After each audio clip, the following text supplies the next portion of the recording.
Good evening, and welcome back to Almighty Sleep.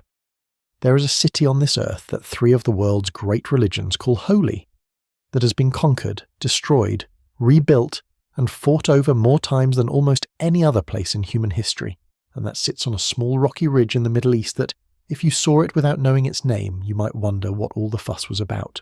That city is Jerusalem, and tonight we are going to walk through every stone of it, from the very beginning all the way to the present day. Before the city, the ancient hills and earliest peoples. Every city begins before it becomes a city. Before the walls, before the temples, before the armies and the prayers and the pilgrims, there is just land. And the land that would one day become Jerusalem is among the oldest inhabited landscapes on earth. To understand why this particular ridge, in this particular corner of the ancient Near East, became the center of so much human devotion and so much human conflict, you have to start not with kings or prophets, but with geography, because in the ancient world, geography was destiny. The city we now call Jerusalem sits in the Judean hills, a spine of limestone ridges that runs roughly north to south through the center of what is today Israel and the West Bank. The hills here rise to somewhere around 750 meters above sea level, which is high enough to be cool in summer and cold in winter, but not so high as to be inhospitable. They are surrounded on three sides by deep valleys. To the east runs the Kidron Valley, a long narrow cleft that separates the city from the Mount of Olives. To the west and south runs the Valley of Hinnom, which curves around the base of the ridge like a slow protective arm. These valleys were not merely scenic, they were strategic. A settlement placed on this ridge, with valleys dropping away on multiple sides, was naturally defensible. Enemies approaching from below faced steep climbs, while defenders above had the advantage of height and vision. There is also water. Not abundant water, which is why Jerusalem has always struggled with supply, but enough. The Gihon Spring rises in the Kidron Valley just below the eastern ridge, and for thousands of years before any city existed here, that spring made permanent human habitation possible. In the ancient Near East, a reliable spring was not a convenience. It was the precondition for everything. Communities grew where water was, and the Gihon gave this ridge its earliest reason for being. Archaeological evidence tells us that people have lived in and around this area for a very long time indeed. Stone tools discovered in the region suggest human presence stretching back hundreds of thousands of years, though these are hunter-gatherers moving through the landscape rather than settlers putting down roots. By the Neolithic period, roughly 10,000 to 4,500 years before the Common Era, farming communities were appearing across the Levant. The land that would become Jerusalem lay within this broader world of early agriculture, where people grew wheat and barley, kept goats and sheep, and built the first mud brick villages that hinted at something more permanent. The Chalcolithic period, sometimes called the Copper Age, which ran roughly from 4,500 to 3,200 years before the Common Era, saw growing complexity across the southern Levant. Cave burials discovered near Jerusalem hint at communities with developed ritual practices, people who thought carefully about death and what might lie beyond it. They placed the bones of their dead in ossuaries, small pottery containers shaped sometimes like houses, as if the dead were being given miniature dwellings for the afterlife. There is something quietly moving about that, a people so early in history already asking the same questions we still ask today. By the early Bronze Age, which begins around 3,200 years before the Common Era, permanent settled communities were becoming common across Canaan, the ancient name for the region stretching roughly from modern Lebanon through Israel and into parts of Jordan. Towns appeared, some of them fortified with stone walls. Trade routes crossed the landscape connecting the coast to the inland hills, and the hills to the Jordan Valley, and the Jordan Valley to the wider world of Egypt and Mesopotamia. Jerusalem, or at least the ridge where Jerusalem would one day stand, existed within this network. Small, modest, and not yet famous, but already inhabited. The name itself is ancient beyond easy reckoning. The earliest known written references to the city appear in Egyptian texts from the 19th and 18th centuries before the Common Era, known as the execration texts. These were ritual objects, pottery bowls and clay figurines inscribed with the names of enemies and then broken or buried as a form of cursing those enemies. Among the names listed is a place called Rusalimum, believed to be an early form of Jerusalem. The rulers of this settlement are mentioned by name, suggesting that by this period the city had recognizable leadership and enough regional significance to appear on Egyptian enemies' lists. Being cursed by Egypt was, in a twisted way, a sign of importance. The name Jerusalem is thought to derive from two elements. The first is Yeru or Uru, a Semitic root that may mean foundation or city. The second is Shalem, which is often interpreted as the name of a Canaanite deity of the evening star or twilight, associated with peace or wholeness. So Jerusalem in its oldest form may mean something like foundation of Shalem or city of peace, which has always struck people as one of history's more ironic naming choices, given what happened there subsequently. A city of peace that has rarely known a long one. The Bronze Age settlement on the southeastern ridge of what would become Jerusalem is sometimes called the City of David by archaeologists, borrowing the later biblical name for the earliest inhabited core of the city. It was not large. Estimates suggest it covered only around 6 hectares, which is a very modest footprint by the standards of major ancient cities. But it sat above the Gihon Spring, it commanded the valleys on 2 sides, and it was positioned along trade routes that connected Egypt to the north and east. Small it may have been, but it was not irrelevant. The people who lived in Bronze Age Proto-Jerusalem were Canaanites. They worshipped a pantheon of gods, built temples to their deities, and participated in the wider Canaanite cultural world that extended across the Levant. Their pottery, their burial practices, and their architecture connect them to the broader Canaanite civilization, a sophisticated urban culture that produced some of the ancient world's most important trading cities, places like Ugarit on the Syrian coast and Megiddo in northern Canaan. Jerusalem was not the grandest of these places, but it was part of that world. One thing worth pausing on is just how long people had been living on this ridge before it became Jerusalem, in any sense we would recognize. Thousands of years of human presence passed, generation after generation, before the city acquired the spiritual weight that makes it so significant today. Farmers tended fields in the valleys below, shepherds moved flocks across the hillsides, children were born and old people died.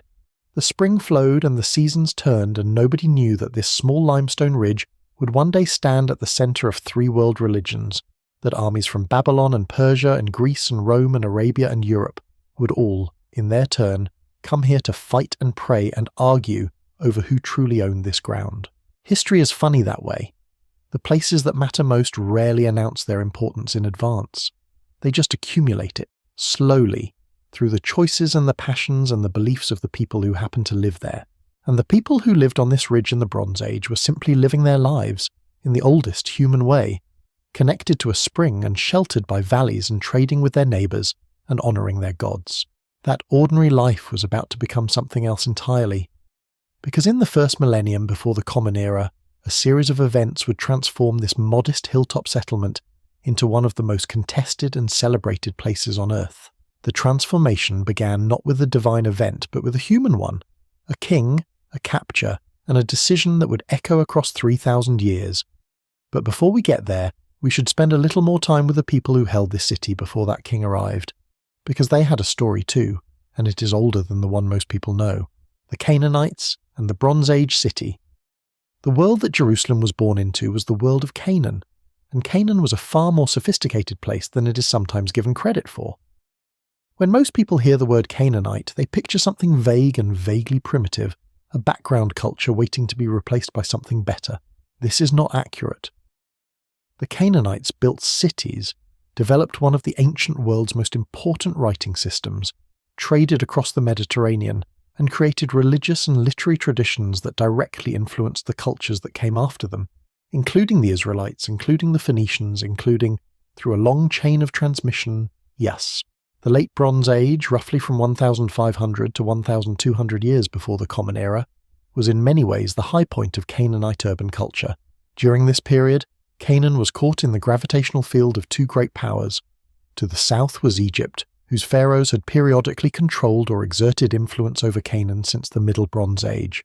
To the north and east were the great powers of the ancient Near East, the Hittites of Anatolia, the Mitanni of northern Mesopotamia, and later the Assyrians.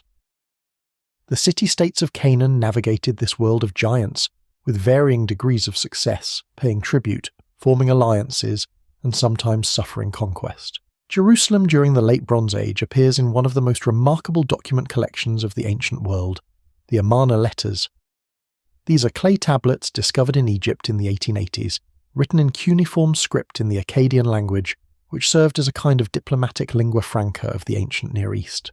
The tablets are correspondence between the Egyptian pharaoh, probably Amenhotep III and then Akhenaten his son, and the rulers of various Canaanite city-states. and among those city-state rulers is a man named Abdi-Heber, the governor of Jerusalem. Abdi-Heber wrote to the pharaoh with a mixture of deference and desperation. He addressed the king in language of almost excessive humility, prostrating himself 7 times and 7 times before the pharaoh's feet, as the diplomatic formula of the day demanded. But beneath the formal language, his letters conveyed genuine anxiety. He was worried about the hapiru, a term scholars debate, but which seems to refer to groups of people existing outside established social structures, raiders or displaced populations or mercenaries threatening the stability of the region. He begged the pharaoh for soldiers and for support. He worried that his city would be lost. What strikes a reader today is how human these letters feel across 3,500 years. A local administrator trying to manage a difficult situation, appealing to a distant power for help, worried about his city's security, uncertain whether help would come. Abdi-Heber's Jerusalem was a real place with real problems. A city-state of perhaps a few thousand people, governing a surrounding territory of villages and agricultural land, existing in the shadow of great empires and trying to survive. The physical remains of late Bronze Age Jerusalem are frustratingly sparse, which is one of the challenges of studying this city archaeologically. 3,000 years of continuous habitation, with each generation building on and often destroying the remains of the previous one, have made the earliest layers extremely difficult to reach and interpret. But what has been found suggests a modest but real settlement, with a water system connected to the Gihon Spring, pottery consistent with Canaanite material culture, and architectural remains suggesting a community capable of organized construction. One feature that has been debated extensively by archaeologists is a massive stone structure on the eastern slope of the city, sometimes called the stepped stone structure. It is a large terraced platform built of stones, impressive in scale, which may have supported a significant building above it. Its date is disputed, with some scholars placing elements of it in the late Bronze Age and others in the Iron Age that followed.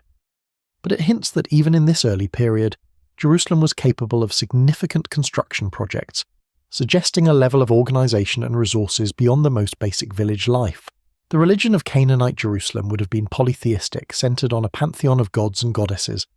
The chief deity of the Canaanite world was El, a patriarchal god of wisdom and creation, often depicted as an elderly bearded figure. His consort was Asherah. Their son Baal was a storm god associated with rain and fertility, crucial concerns in a landscape where rainfall was uncertain and agriculture was the basis of survival. Alongside these major deities were dozens of minor ones, local spirits and divine forces associated with specific places, springs, trees, and hilltops. The worship practices of the Canaanites included animal sacrifice, the burning of incense, ritual feasting, and ceremonies tied to the agricultural calendar. High places, elevated outdoor sanctuaries often marked by standing stones, were important sites of worship across the Canaanite world. The Gihon Spring itself may have had sacred associations, as springs frequently did in the ancient Near East, places where the boundary between the human world and the divine world felt thin and permeable. There is something we should acknowledge here, which is that the Canaanites have historically been presented in a rather unflattering light, largely because our main literary source for their culture is the Hebrew Bible, which was written by people who eventually displaced them and had strong ideological reasons to portray the Canaanites as corrupt and idolatrous. This is not a unique situation in history. The losers rarely get to write their own story. What we know from archaeology and from texts recovered from other Canaanite cities suggests a people of considerable cultural sophistication, not the wicked inhabitants of a promised land, but human beings with their own religious and social lives, making their own sense of the world. By the end of the Late Bronze Age, around 1200 years before the Common Era, the Eastern Mediterranean world experienced a period of dramatic disruption. The great powers that had dominated the region collapsed with surprising speed. The Hittite Empire vanished. Mycenaean Greece fell into its dark age. Egyptian power in Canaan retracted. Many of the great Canaanite cities were destroyed or abandoned. The causes of this Bronze Age collapse are still debated by scholars. Climate change, migrations, internal social pressures, earthquakes, and disruptions to trade networks have all been proposed. The truth is probably some combination of all of these. In the aftermath of this collapse, the landscape of Canaan was reorganized. New peoples appeared and old populations shifted. Among the groups establishing themselves in the highland areas of Canaan during the Iron Age, which followed the Bronze Age collapse, were the people who would come to call themselves Israelites. Their origins are complex and debated, with some scholars seeing them as a distinct group entering Canaan from outside, and others seeing them as largely emerging from within Canaanite society itself, a highland population that developed a distinct religious and cultural identity over time. What is clear is that by the time of the early Iron Age, roughly 1200 to 1000 years before the Common Era, there were people in the central highlands of Canaan who would eventually produce the Hebrew Bible, the Jewish people, and indirectly, through the traditions preserved in that text, both Christianity and Islam. And Jerusalem, that modest ridge above the Gihon Spring, was about to become central to their story. The Canaanites who had lived on that ridge for so long were not simply erased. Populations rarely are. They blended, adapted, and continued, their descendants likely absorbed into whatever came next. But their city, their spring, their defensive ridge was about to change hands in a way that would change the world. David's city, the capture, and the dream. There is a moment in the history of Jerusalem that everything before it leads toward and everything after it flows from. It is the moment when a young king, ambitious and talented and deeply complicated, looked at a hilltop fortress held by a people called the Jebusites and decided that it would be his capital. That king was David, and his decision to make Jerusalem the center of his kingdom was one of the most consequential choices in the history of religion. Let us be honest about what we know and what we do not know. The story of David comes primarily from the Hebrew Bible, specifically from the books of Samuel and Kings, texts written and compiled centuries after the events they describe. These are not neutral historical documents. They are theological and literary works with specific purposes, praising David's faithfulness, accounting for his failures, and explaining the significance of Jerusalem within the story of Israel's relationship with its God. Archaeological evidence for the period is real but limited, and scholars debate its interpretation with considerable vigor. So what follows is a reconstruction, drawing on the biblical narrative and the archaeological record, while acknowledging that the precise details are often uncertain. The biblical account tells us that before David, Jerusalem was held by the Jebusites, a people of Canaan who had maintained control of the city through the period of Israelite settlement in the surrounding highlands. The Jebusites apparently felt confident in their city's defences. According to the second book of Samuel, they taunted David with the claim that even the blind and the lame could defend the city against him. This taunt backfired spectacularly. David captured Jerusalem apparently through some kind of assault on its water system, though the exact mechanics described in the biblical text are debated. The water shaft mentioned in the account may connect to the Gihon Spring system, suggesting that David's forces found a way into the city through its underground water infrastructure, rather than by breaking through its walls directly. The capture occurred around 1,000 years before the Common Era, a date that has become the traditional foundation point for Jerusalem's history as a Jewish city. David renamed the captured city the City of David and set about making it his capital, and here is where the genius of the choice reveals itself. Because Jerusalem was not in the territory of any of the 12 Israelite tribes. It was a neutral city, captured personally by David rather than belonging to any tribe by inheritance. This made it an ideal capital for a king trying to hold together a confederation of tribes that had their own rivalries and loyalties. Jerusalem belonged to David and to the kingdom, not to Benjamin or Judah or any other tribe. It was his creation as a capital, and that political neutrality was part of its appeal. David brought the Ark of the Covenant to Jerusalem.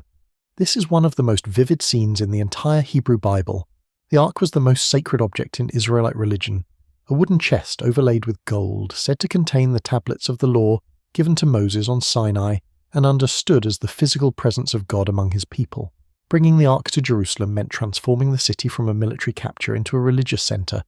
It meant that wherever the Ark was, and now God was in Jerusalem. The political act and the sacred act were inseparable. David was simultaneously founding his capital and anchoring the religious life of his people to a specific place.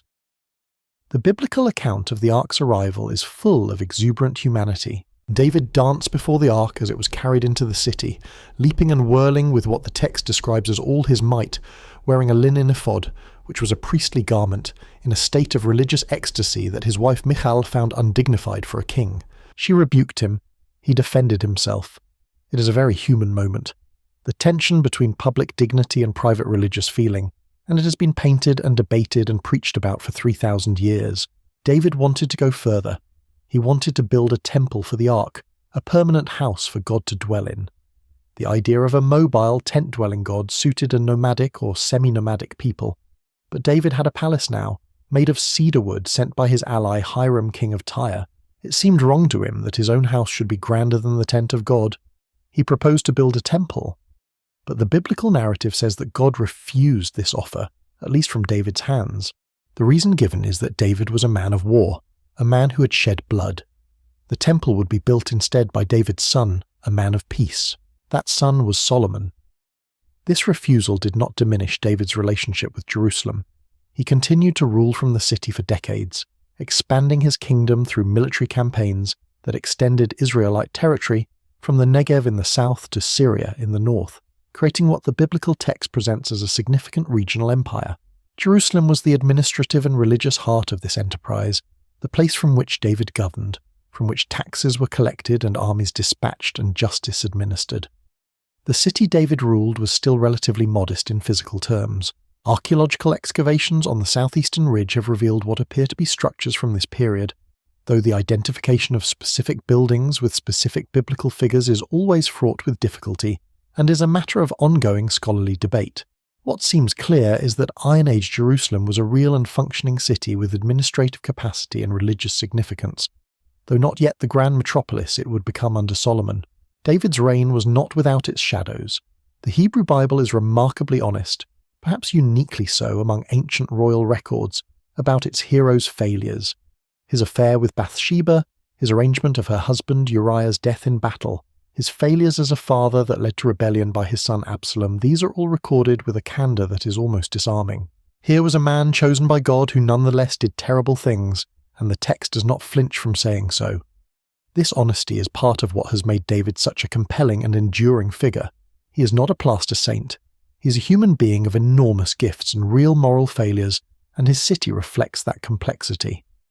When David died, after a reign the Bible sets at around 40 years, he had transformed Jerusalem from a Jebusite hilltop fortress into the capital of a kingdom and a city of religious significance. He had not built the temple he dreamed of, but he had purchased the land for it. According to the biblical account, David bought a threshing floor on the hill north of the city from a man named Araunah the Jebusite, intending it as the site for the future temple. That threshing floor, that specific spot of ground, would become the Temple Mount, and the Temple Mount would become the most contested piece of real estate on earth. Not bad for a shepherd boy from Bethlehem, though I suspect David himself would have put it a bit more grandly. Solomon's Jerusalem, the Temple and the Golden Age. If David gave Jerusalem its soul, Solomon gave it its body. The reign of Solomon, roughly 960 to 920 years before the Common Era, transformed Jerusalem from a significant but modest Iron Age city into something approaching a genuine ancient metropolis, a city of palaces and courts, and above all of the temple, which would stand at the centre of Jewish religious life for centuries, and whose memory would endure long after its stones were scattered. Solomon inherited from his father a kingdom and a promise. The promise was the temple.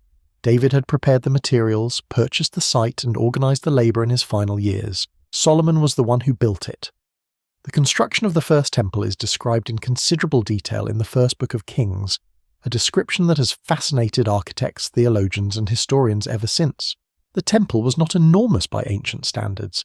Its inner sanctuary, the Holy of Holies where the Ark of the Covenant was placed, measured only about 9 meters by 9 meters, but what it lacked in sheer size it made up for in significance, and in the craft lavished upon it. The materials were extraordinary. Cedar wood came from Lebanon, facilitated by Solomon's alliance with Hiram of Tyre, who supplied both the timber and skilled craftsmen. Stone was quarried locally. Gold overlaid interior surfaces in lavish quantities. Bronze was cast for the great pillars that stood at the temple's entrance, named Jachin and Boaz, and for the enormous basin called the Sea, a massive bronze bowl supported by 12 bronze oxen that stood in the temple court. Carved cherubim spread their wings over the ark in the inner sanctuary, their wingspan filling the room from wall to wall. 7 years the temple took to build. And then Solomon built his own palace complex, which took 13 years, suggesting that even in the ancient world, royal vanity projects had a way of expanding beyond their original scope. The palace complex included a hall of the Forest of Lebanon, named for its cedar pillars, a hall of pillars, a throne hall for judgment, and private quarters. Together, the temple and palace complex reshaped the northern hill of Jerusalem, the area that would come to be called the Temple Mount or Mount Moriah, into the monumental heart of the city. The dedication of the temple is one of the great ceremonial moments of the Hebrew Bible. Solomon assembled the elders of Israel and the heads of the tribes and the leaders of ancestral houses to bring the Ark of the Covenant up from the city of David to its new home. When the priests brought the Ark into the Holy of Holies and withdrew, the text says that a cloud filled the house of the Lord, so that the priests could not stand to minister because of the cloud, for the glory of the Lord filled the temple. Solomon then stood before the altar and delivered a long prayer of dedication, asking God to hear prayers directed toward this place from wherever in the world they might come, whether by Israelites or by foreigners. It is a remarkably inclusive sentiment for an ancient royal religious ceremony. Solomon's Jerusalem was open to the world in other ways too. The biblical account of his reign is full of international connections. He married the daughter of the Egyptian pharaoh, an alliance so significant that he built her a special palace. He traded with distant lands, sending ships from the port of Ezion-Geber on the Red Sea to a place called Ophir, believed to be somewhere in Arabia or Africa or possibly even India, returning with gold and silver and ivory and apes and peacocks, which is a cargo list that reads like something from a fantasy novel. He received the Queen of Sheba, a monarch from what is today probably Yemen or Ethiopia, who came to test his legendary wisdom with hard questions and left impressed with everything she saw. The wisdom tradition associated with Solomon is itself a significant part of his legacy. He is credited in the biblical text with composing thousands of proverbs and songs, and several books of the Hebrew Bible, including Proverbs, Ecclesiastes, and the Song of Songs, have traditionally been attributed to him, though modern scholarship generally sees these as later works composed in his name rather than literally by him. But the association of Solomon with wisdom, with the ability to discern truth and to understand the deep patterns of human experience, became one of the most enduring ideas in Western and Middle Eastern culture. The judgment of Solomon, in which he resolved a dispute between two women both claiming to be the mother of the same infant by threatening to cut the child in half, revealing the true mother through her willingness to surrender the child rather than see it harmed, entered the permanent vocabulary of justice. Jerusalem under Solomon became a place of pilgrimage.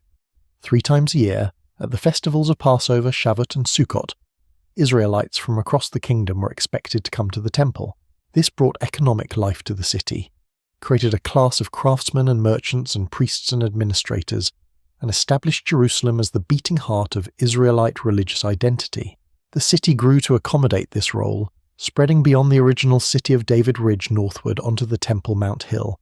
And yet, there is always an "and yet" with Solomon, because the biblical account, characteristically honest, does not present his reign as an untroubled golden age.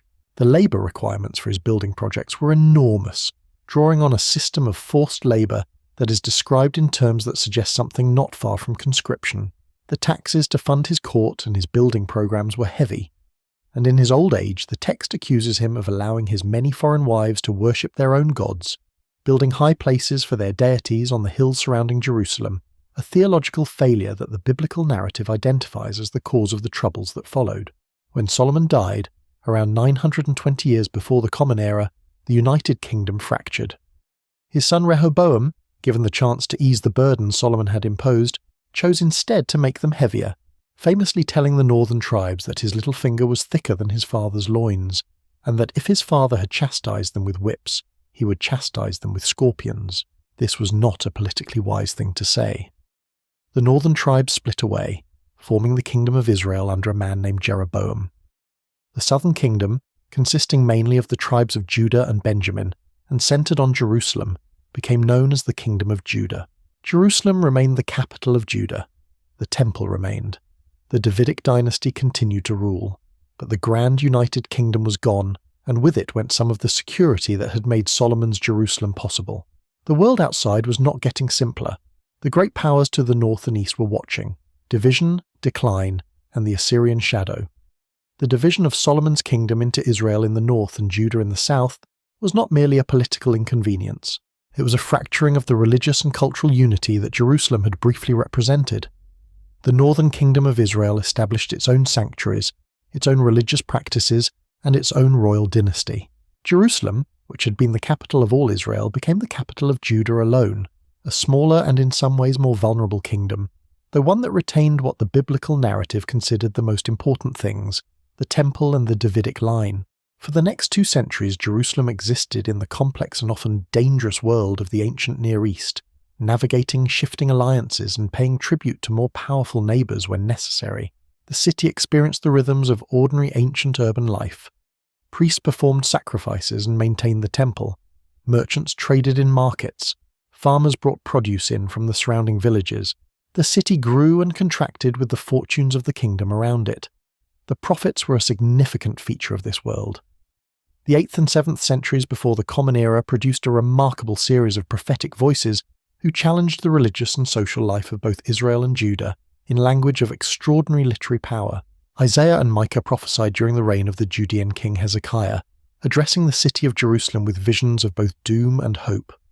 Isaiah's vision of Jerusalem is one of the most complex in the Bible, the city simultaneously as a place of unfaithfulness and corruption, and as the centre of a future age of universal peace, where swords would be beaten into plowshares and nations would stream to the mountain of God to learn his ways.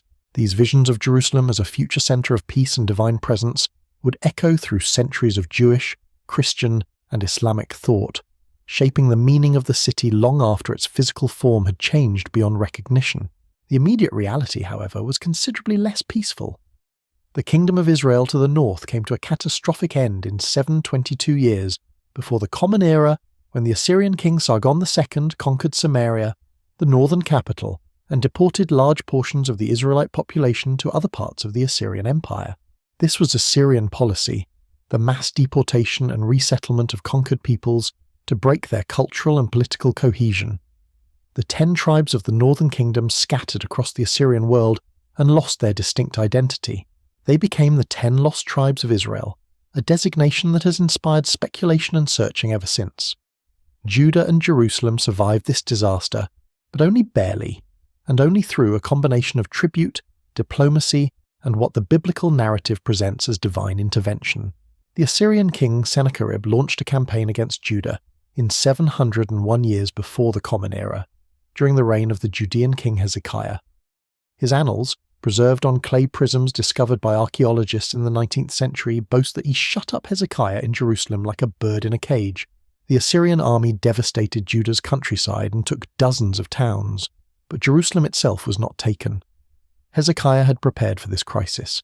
Among his most remarkable acts was the construction of a tunnel to secure Jerusalem's water supply. The Gihon Spring lay outside the city walls, which was a serious vulnerability in a siege. Hezekiah ordered the construction of a tunnel carved through the living rock of the ridge, approximately 500 meters long, to divert the spring's water to a pool called Siloam inside the city walls. This Hezekiah tunnel, as it is known today, is one of the most impressive engineering achievements of the ancient Near East, and can still be walked through by visitors to Jerusalem, which honestly seems like it should be higher on most people's travel bucket lists. The tunnel's construction is commemorated in an inscription carved near its southern end, describing the moment when the 2 teams of workers digging from opposite ends met in the middle, hearing each other's pickaxes through the rock. Why Sennacherib did not take Jerusalem is a matter of debate. The Assyrian sources claim tribute was paid and the campaign was a success by their own accounting. The biblical account attributes the city's survival to divine intervention, recording that an angel of the Lord struck down 185,000 soldiers in the Assyrian camp overnight, and Sennacherib returned to Nineveh, where he was later assassinated by his own sons. Somewhere between these accounts lies the historical reality, which probably involved a combination of tribute, disease, and strategic calculations that made taking Jerusalem more trouble than it was worth at that particular moment. Jerusalem survived the Assyrian crisis, but the world the Assyrian crisis revealed was one of terrifying imperial violence, where great powers swept across the landscape and swept peoples away. For a city perched on its limestone ridge with no natural resources of military consequence, surviving in this world required constant vigilance and constant adaptation. The prophets of this era understood that, in their own way, Isaiah's vision of a future age of peace was not naive. It was written by someone who had seen the alternative: Babylon at the gates, destruction and exile. The Assyrian Empire that had threatened Jerusalem in the 8th century before the Common Era did not last. By the late 7th century, it was crumbling under pressure from a new power rising in the south of Mesopotamia. The Babylonians, under their king Nabopolassar and then his son Nebuchadnezzar II, overthrew Assyrian power in 612 years before the Common Era, sacking the Assyrian capital of Nineveh with a thoroughness that shocked the ancient world. The old order was gone, replaced by a new Babylonian empire that was, if anything, even more aggressive in its imperial ambitions. For Judah and Jerusalem, this shift in great power politics was existential. The question was not whether to have an imperial patron, but which one to choose and how to manage the relationship. Some Judean kings favoured alignment with Egypt, which remained a significant power even in decline. Others recognised that Babylon was now the dominant force and that resistance was futile. The prophets, particularly Jeremiah, argued with anguished force that submission to Babylon was not defeat but survival, that God was using Babylon as an instrument of judgment against Judah's faithlessness, and that resistance would bring catastrophe. Catastrophe came in stages, and the stages are worth understanding because they shaped not only the fate of Jerusalem but the shape of Jewish religious thought for centuries afterward. In 597 years before the Common Era, Nebuchadnezzar marched against Jerusalem after the Judean king Jehoiakim had rebelled against Babylonian authority. The city surrendered. The young king Jehoiakim was taken captive to Babylon along with the queen mother, the court, the officials, the skilled craftsmen and smiths, and about 10,000 people of the Judean elite. Nebuchadnezzar installed a new king, Zedekiah, a puppet whom he expected to be compliant. Zedekiah was not compliant. Against the desperate advice of Jeremiah, who warned that resistance would bring total destruction, Zedekiah entered into negotiations with Egypt and withheld tribute from Babylon. This was a gamble that failed catastrophically. Nebuchadnezzar returned in 589, placing Jerusalem under siege. The siege lasted for approximately a year and a half, a period of terrible suffering within the city. Food ran short. The prophet Lamentations, written in the aftermath, describes mothers boiling their own children for food, which is a sentence that should stop a reader cold even across 26 centuries. In 587 or 586 years before the Common Era, the exact year is debated, Babylon broke through Jerusalem's walls. The city was taken. The temple, Solomon's temple, the house that God was said to dwell in, was burned. Its treasures were carried off to Babylon. The walls of the city were torn down. Zedekiah tried to flee and was caught. His sons were killed before his eyes, and then his eyes were put out, so that the last thing he ever saw was the deaths of his children, which may be the most deliberate cruelty recorded in the biblical text. He was taken in chains to Babylon. The destruction of the first temple in 586 or 587 before the Common Era is one of the defining events of Jewish history. The site on which this date is commemorated became Tisha B'Av, the 9th day of the Hebrew month of Av, a fast day of mourning that is still observed by Jewish communities around the world today. The coincidence, or the cosmic weight, attached to this date deepened over centuries as other disasters were connected to it. The destruction of the Second Temple would also occur by Roman hands on this same date, or so the tradition holds. History has ways of concentrating its tragedies. The population of Jerusalem was not entirely deported to Babylon. Archaeological evidence and the biblical account both suggest that the city was largely emptied of its elite classes, its priests and officials and skilled craftsmen, while poorer farmers and rural people remained in the land. The city itself lay largely in ruins. The great temple was gone, the monarchy was gone, the structures of Judean political and religious life had been dismantled, and yet the people taken to Babylon did not disappear. They did not dissolve into the Babylonian world the way the northern Israelites had dissolved into the Assyrian world. They maintained their identity, their language, their traditions, and their faith in ways that are historically remarkable. It was in Babylon during the exile that much of the Hebrew Bible was written, compiled, and edited. It was there that the synagogue, the institution of communal prayer and Torah reading, may have had its earliest roots, a way of practicing faith without a temple and without a homeland. It was there that the prophets Ezekiel and the anonymous author or authors known as Second Isaiah produced some of the most powerful theological writing in human history, reimagining what it meant to be the people of God when everything that had defined that identity, land, king, temple, had been taken away. The Babylonian exile was a crucible. What emerged from it was a form of Judaism that was portable, centered on text and practice and community rather than on a specific physical location, and therefore capable of surviving and flourishing in diaspora. This was, in a very real sense, the making of the Jewish people as they have existed throughout most of their history, and all of it was shaped by the loss of Jerusalem, The city sat in ruins on its ridge. The spring still flowed.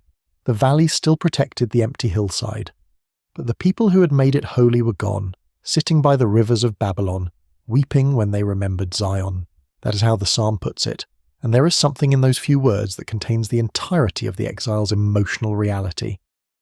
Return and rebuilding. The Persian gift. Babylon did not last. Empires never do, though they always seem permanent from the inside. In 539 years before the Common Era, the Persian king Cyrus the Great conquered Babylon with a swiftness and ease that astonished the ancient world, entering the city through gates that reportedly opened without a battle. Cyrus was a conqueror unlike most of his predecessors. Where the Assyrians had deported populations and crushed local religions, Cyrus practiced a policy of restoration and tolerance. He returned sacred objects to temples. He allowed exiled peoples to go home. In 538 years before the Common Era, Cyrus issued a decree permitting the Jewish exiles in Babylon to return to Judah and to rebuild the temple in Jerusalem. The biblical book of Ezra preserves what purports to be the text of this decree. Whether it is an exact record or a later reconstruction in Jewish style, its practical effect was real. Groups of exiles began the journey home. Not all of them came. Many had been born in Babylon, had made lives there, had prospered. The Jewish community in Babylon remained large and significant for centuries, eventually producing the Babylonian Talmud, one of the central texts of Rabbinic Judaism. But enough returned to begin the work of rebuilding. The return was not easy and it was not swift. The people who returned found a land that had moved on without them. Those who had remained in Judah during the exile had their own claims to land and resources. There was tension and conflict. The city of Jerusalem was a ruin. Rebuilding the temple took decades, interrupted by opposition and by the sheer difficulty of the task. The Second Temple was finally completed and dedicated around 515 or 516 years before the Common Era, in the reign of the Persian king Darius I.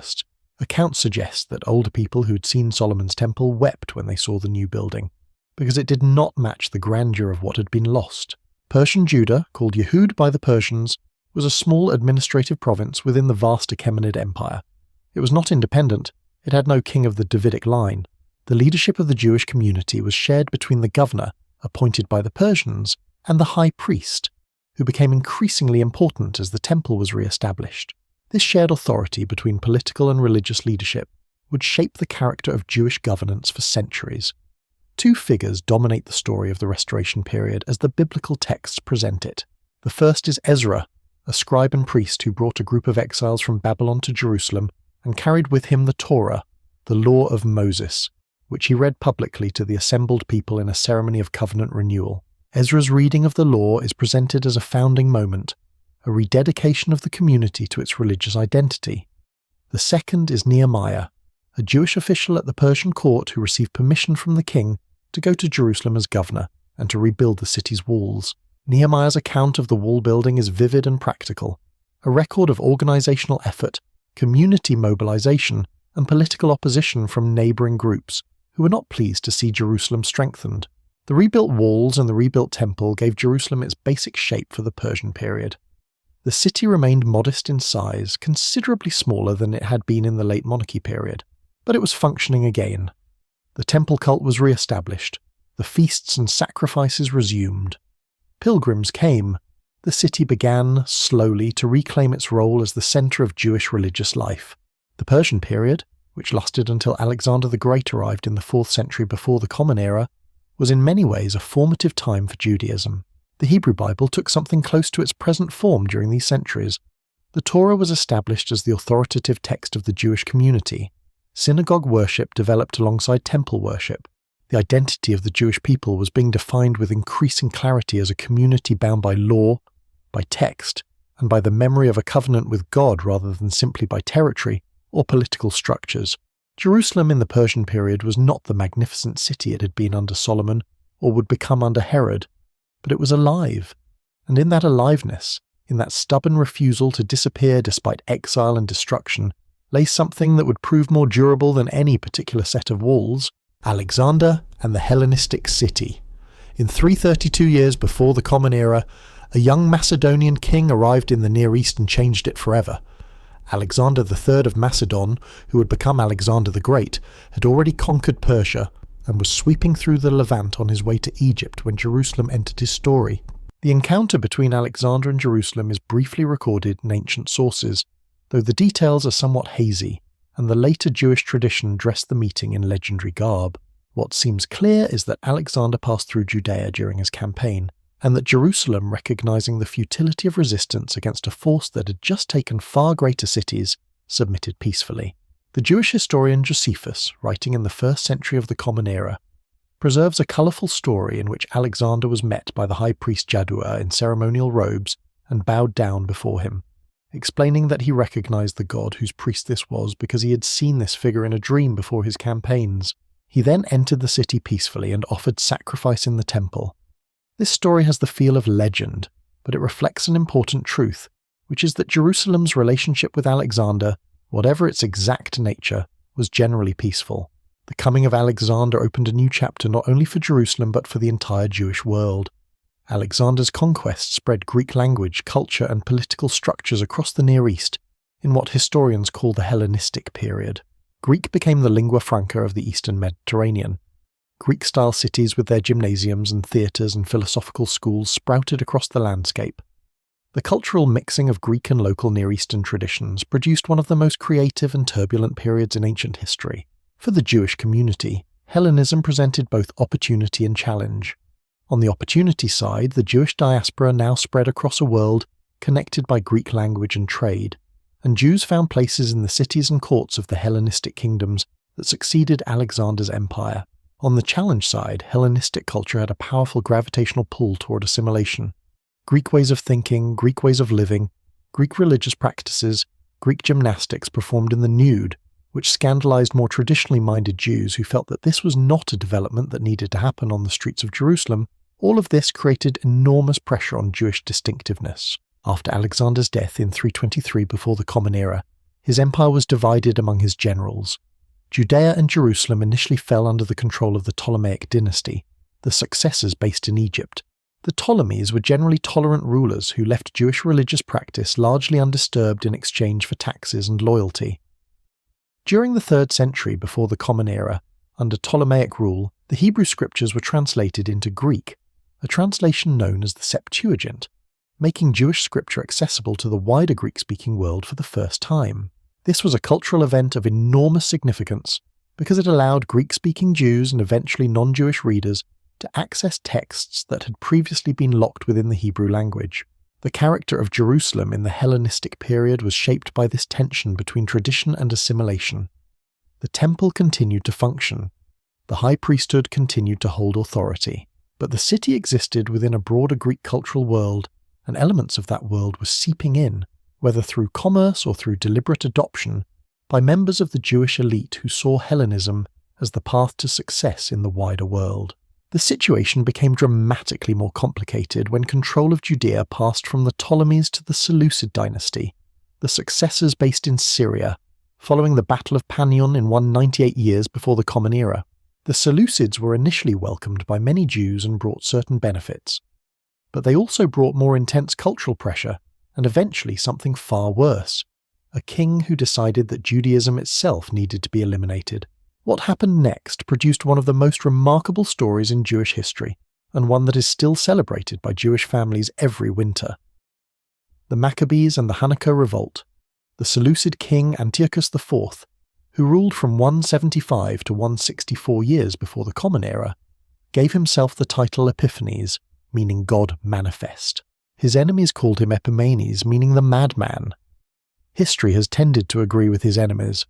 What Antiochus did to Jerusalem and to Jewish religious practice in the 160s before the Common Era represents one of the most dramatic and consequential acts of religious persecution in the ancient world. The background to the crisis was complex. The high priesthood in Jerusalem had become a position that wealthy Jewish families competed for, not always through piety but through bribery. Antiochus sold the high priesthood to the highest bidder. Some members of the Jerusalem elite were enthusiastic Hellenizers, eager to transform Jerusalem into a proper Greek city with a gymnasium and all the trappings of Greek culture. The gymnasium was established near the temple. Young Jewish men exercised there, sometimes reportedly undergoing procedures to disguise their circumcision so they would not be mocked by Greek standards of bodily appearance. For more traditional Jews, this was an appalling sight. The crisis escalated when Antiochus, facing financial pressures and political troubles, plundered the Jerusalem temple in 169, taking its sacred vessels and its treasury. 2 years later, in 167, he went much further. He outlawed Jewish religious practice. He banned Sabbath observance, circumcision, and the reading of Torah. He required Jews to eat pork and to sacrifice to Greek gods. And most devastating of all, he desecrated the temple itself, setting up an altar to Zeus on the great altar of burnt offerings and sacrificing pigs upon it. The book of Daniel calls this the abomination of desolation, and the phrase stuck. The response to this persecution began modestly in a village called Modian, about 30 kilometers northwest of Jerusalem, when a Jewish priest named Mattathias refused to offer the required sacrifice to Greek gods. When another Jew stepped forward to comply with the order, Mattathias killed him and killed the officer enforcing the decree, then fled with his sons into the wilderness. His son Judas, nicknamed the Maccabee, meaning the hammer, emerged as the military leader of a revolt that would become one of history's most famous, unlikely victories. The Maccabean revolt was, on paper, absurd. A band of guerrilla fighters in the Judean hills against the professional armies of one of the successor states of Alexander's empire. But the Maccabees had the advantage of terrain, the advantage of motivation, and the advantage of an enemy that was often distracted by other problems.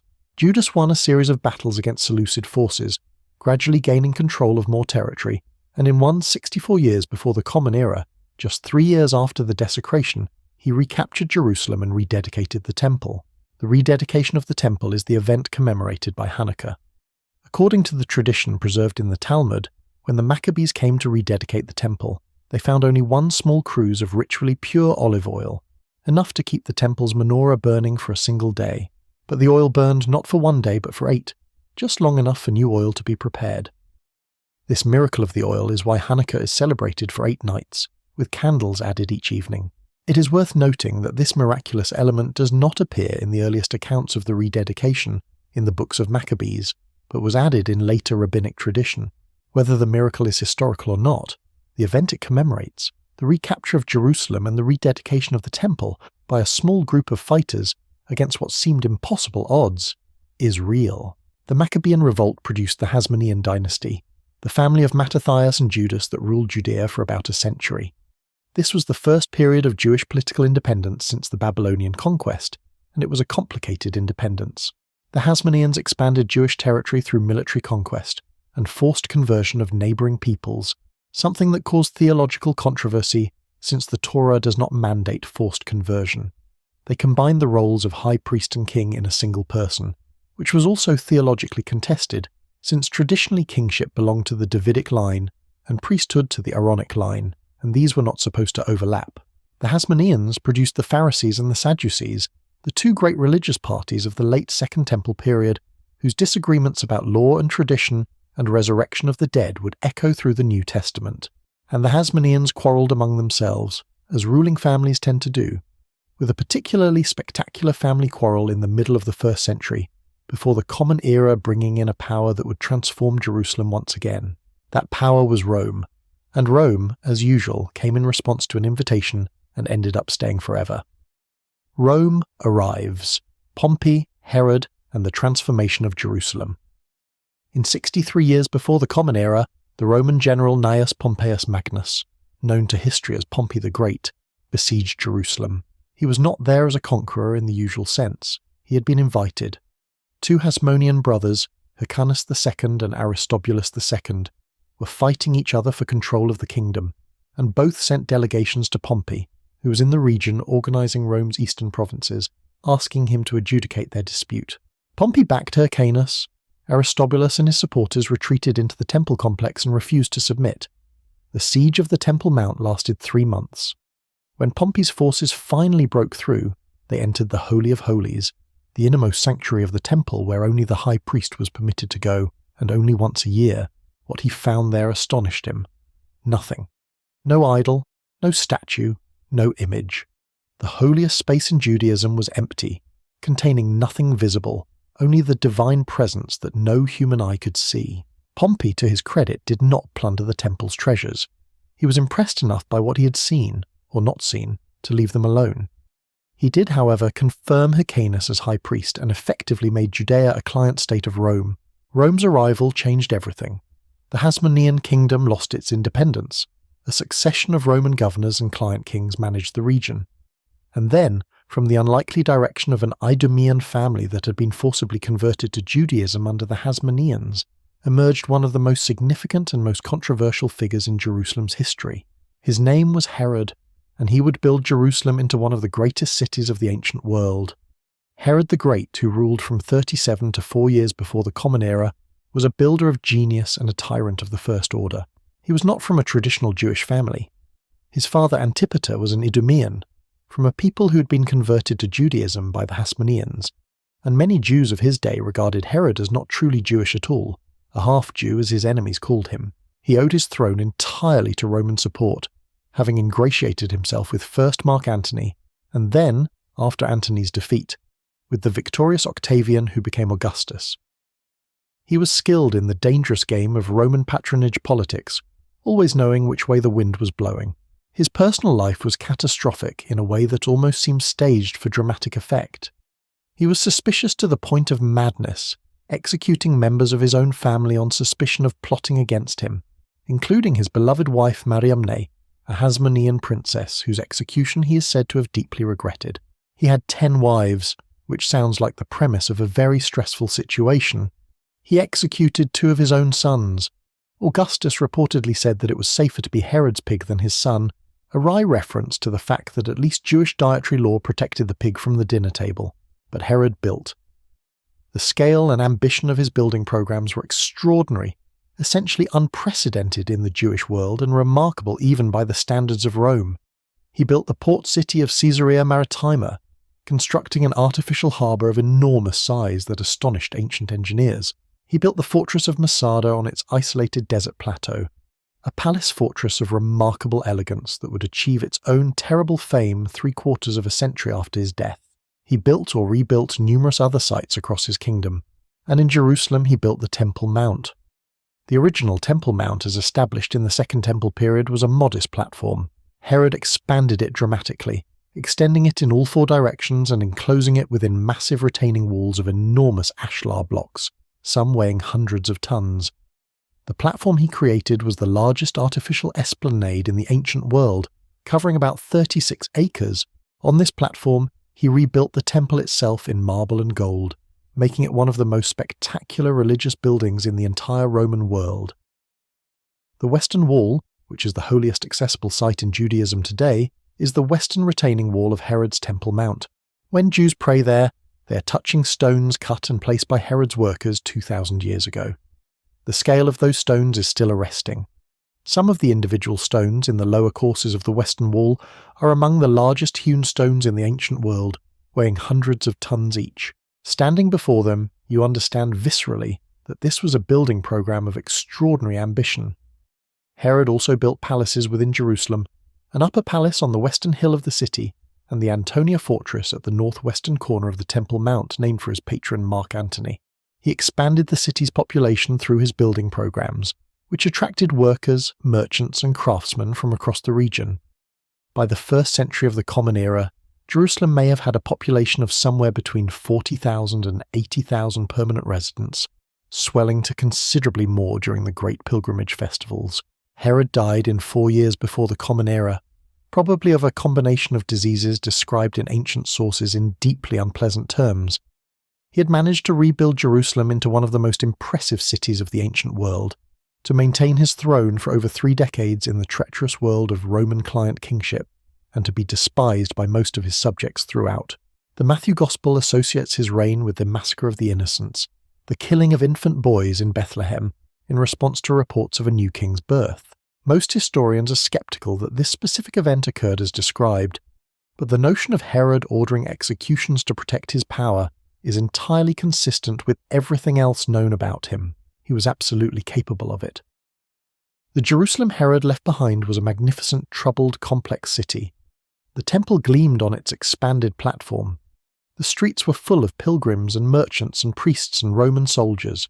The political situation was volatile. Herod's successors failed to maintain his balancing act between Roman authority and Jewish identity. and the province fell under direct Roman rule. The tensions that would eventually produce catastrophe were building year by year in the shadow of that beautiful temple. And into this city, sometime around 30 years into the Common Era, came a teacher from Galilee whose visit to Jerusalem would change the world. Jesus of Nazareth and first-century Jerusalem. The Jerusalem that Jesus of Nazareth entered for what the Gospels describe as his final week of life was Herod's Jerusalem, still under construction in some parts, already magnificent in others. The Temple Mount gleamed. The pilgrimage crowds filled the city for Passover, when Jews from across the Mediterranean world came to celebrate the festival. The streets were crowded, the atmosphere was charged, and the Roman prefect Pontius Pilate had come down from his usual residence in Caesarea Maritima to be present in Jerusalem during the festival season, when the combination of religious intensity and nationalist sentiment made the city particularly volatile. Jesus was not the only itinerant preacher or prophet figure in first-century Judea. The period produced a remarkable number of charismatic leaders, healers, and apocalyptic teachers who drew followers and attracted the concern of both Roman authorities and the Jewish establishment. The political and religious situation was highly charged. Rome's rule was experienced by many Jews as an occupation, a desecration of the Holy Land, and resistance movements ranging from passive non-compliance to armed revolt were always simmering beneath the surface. What distinguished Jesus, in the memory of those who followed him, was the combination of his teaching, his reported healings, and the trajectory of his final days in Jerusalem. The Gospel accounts describe his entry into the city on what Christians celebrate as Palm Sunday, riding a donkey through cheering crowds, an entry that the evangelists understood as fulfilling prophetic expectations. His cleansing of the temple, overturning the tables of the money changers and the sellers of doves in the temple courts, was a dramatic symbolic act that challenged the commercialization of religious practice at the heart of Jerusalem's sacred life. Whether it was this act, his teaching in the temple courts, the hostility of religious authorities, or some combination of factors that led to his arrest is debated by scholars, but the outcome is clear. Jesus was arrested, tried in some form by Jewish religious authorities, and then before the Roman prefect Pilate, and crucified outside the city walls. The crucifixion is dated by scholars to around 30 to 33 of the Common Era. The site of the crucifixion, known in Hebrew as Golgotha and in Latin as Calvary, meaning the place of the skull, was apparently just outside the city walls at a location that may have been used as a public execution site. The Church of the Holy Sepulchre, built on the site where early Christian tradition located both the crucifixion and the tomb of Jesus, is today one of the most visited religious sites in the world. For the followers of Jesus, the crucifixion was not the end. The resurrection accounts, the reports that his tomb was found empty, and that he was seen alive by his disciples, are the foundational claims of Christianity. The historical evaluation of these accounts falls outside the scope of what a historical narrative can adjudicate. What history can note is that the belief in the resurrection transformed a small group of demoralized disciples into the founding community of a religion that would, within 3 centuries, become the official religion of the Roman Empire and would eventually number billions of adherents. Jerusalem was central to this early Christian movement in ways that are sometimes underappreciated. The early followers of Jesus in Jerusalem continued to worship in the temple and to observe Jewish law. They understood themselves as Jews who believed that the Messiah had come. Their leader in Jerusalem was James, the brother of Jesus, and the Jerusalem community held a position of authority within the earliest Christian movement. Paul's letters show him repeatedly in relationship with Jerusalem, coming there to consult with the leaders, bringing financial support collected from Gentile churches, navigating the complex questions of how Jewish law applied to non-Jewish believers. The presence of the early Christian community in Jerusalem added yet another layer to the city's religious complexity. A city already holy to Judaism was now also the place where Christianity was born, where Jesus had taught and been crucified and, his followers believed, had risen from the dead.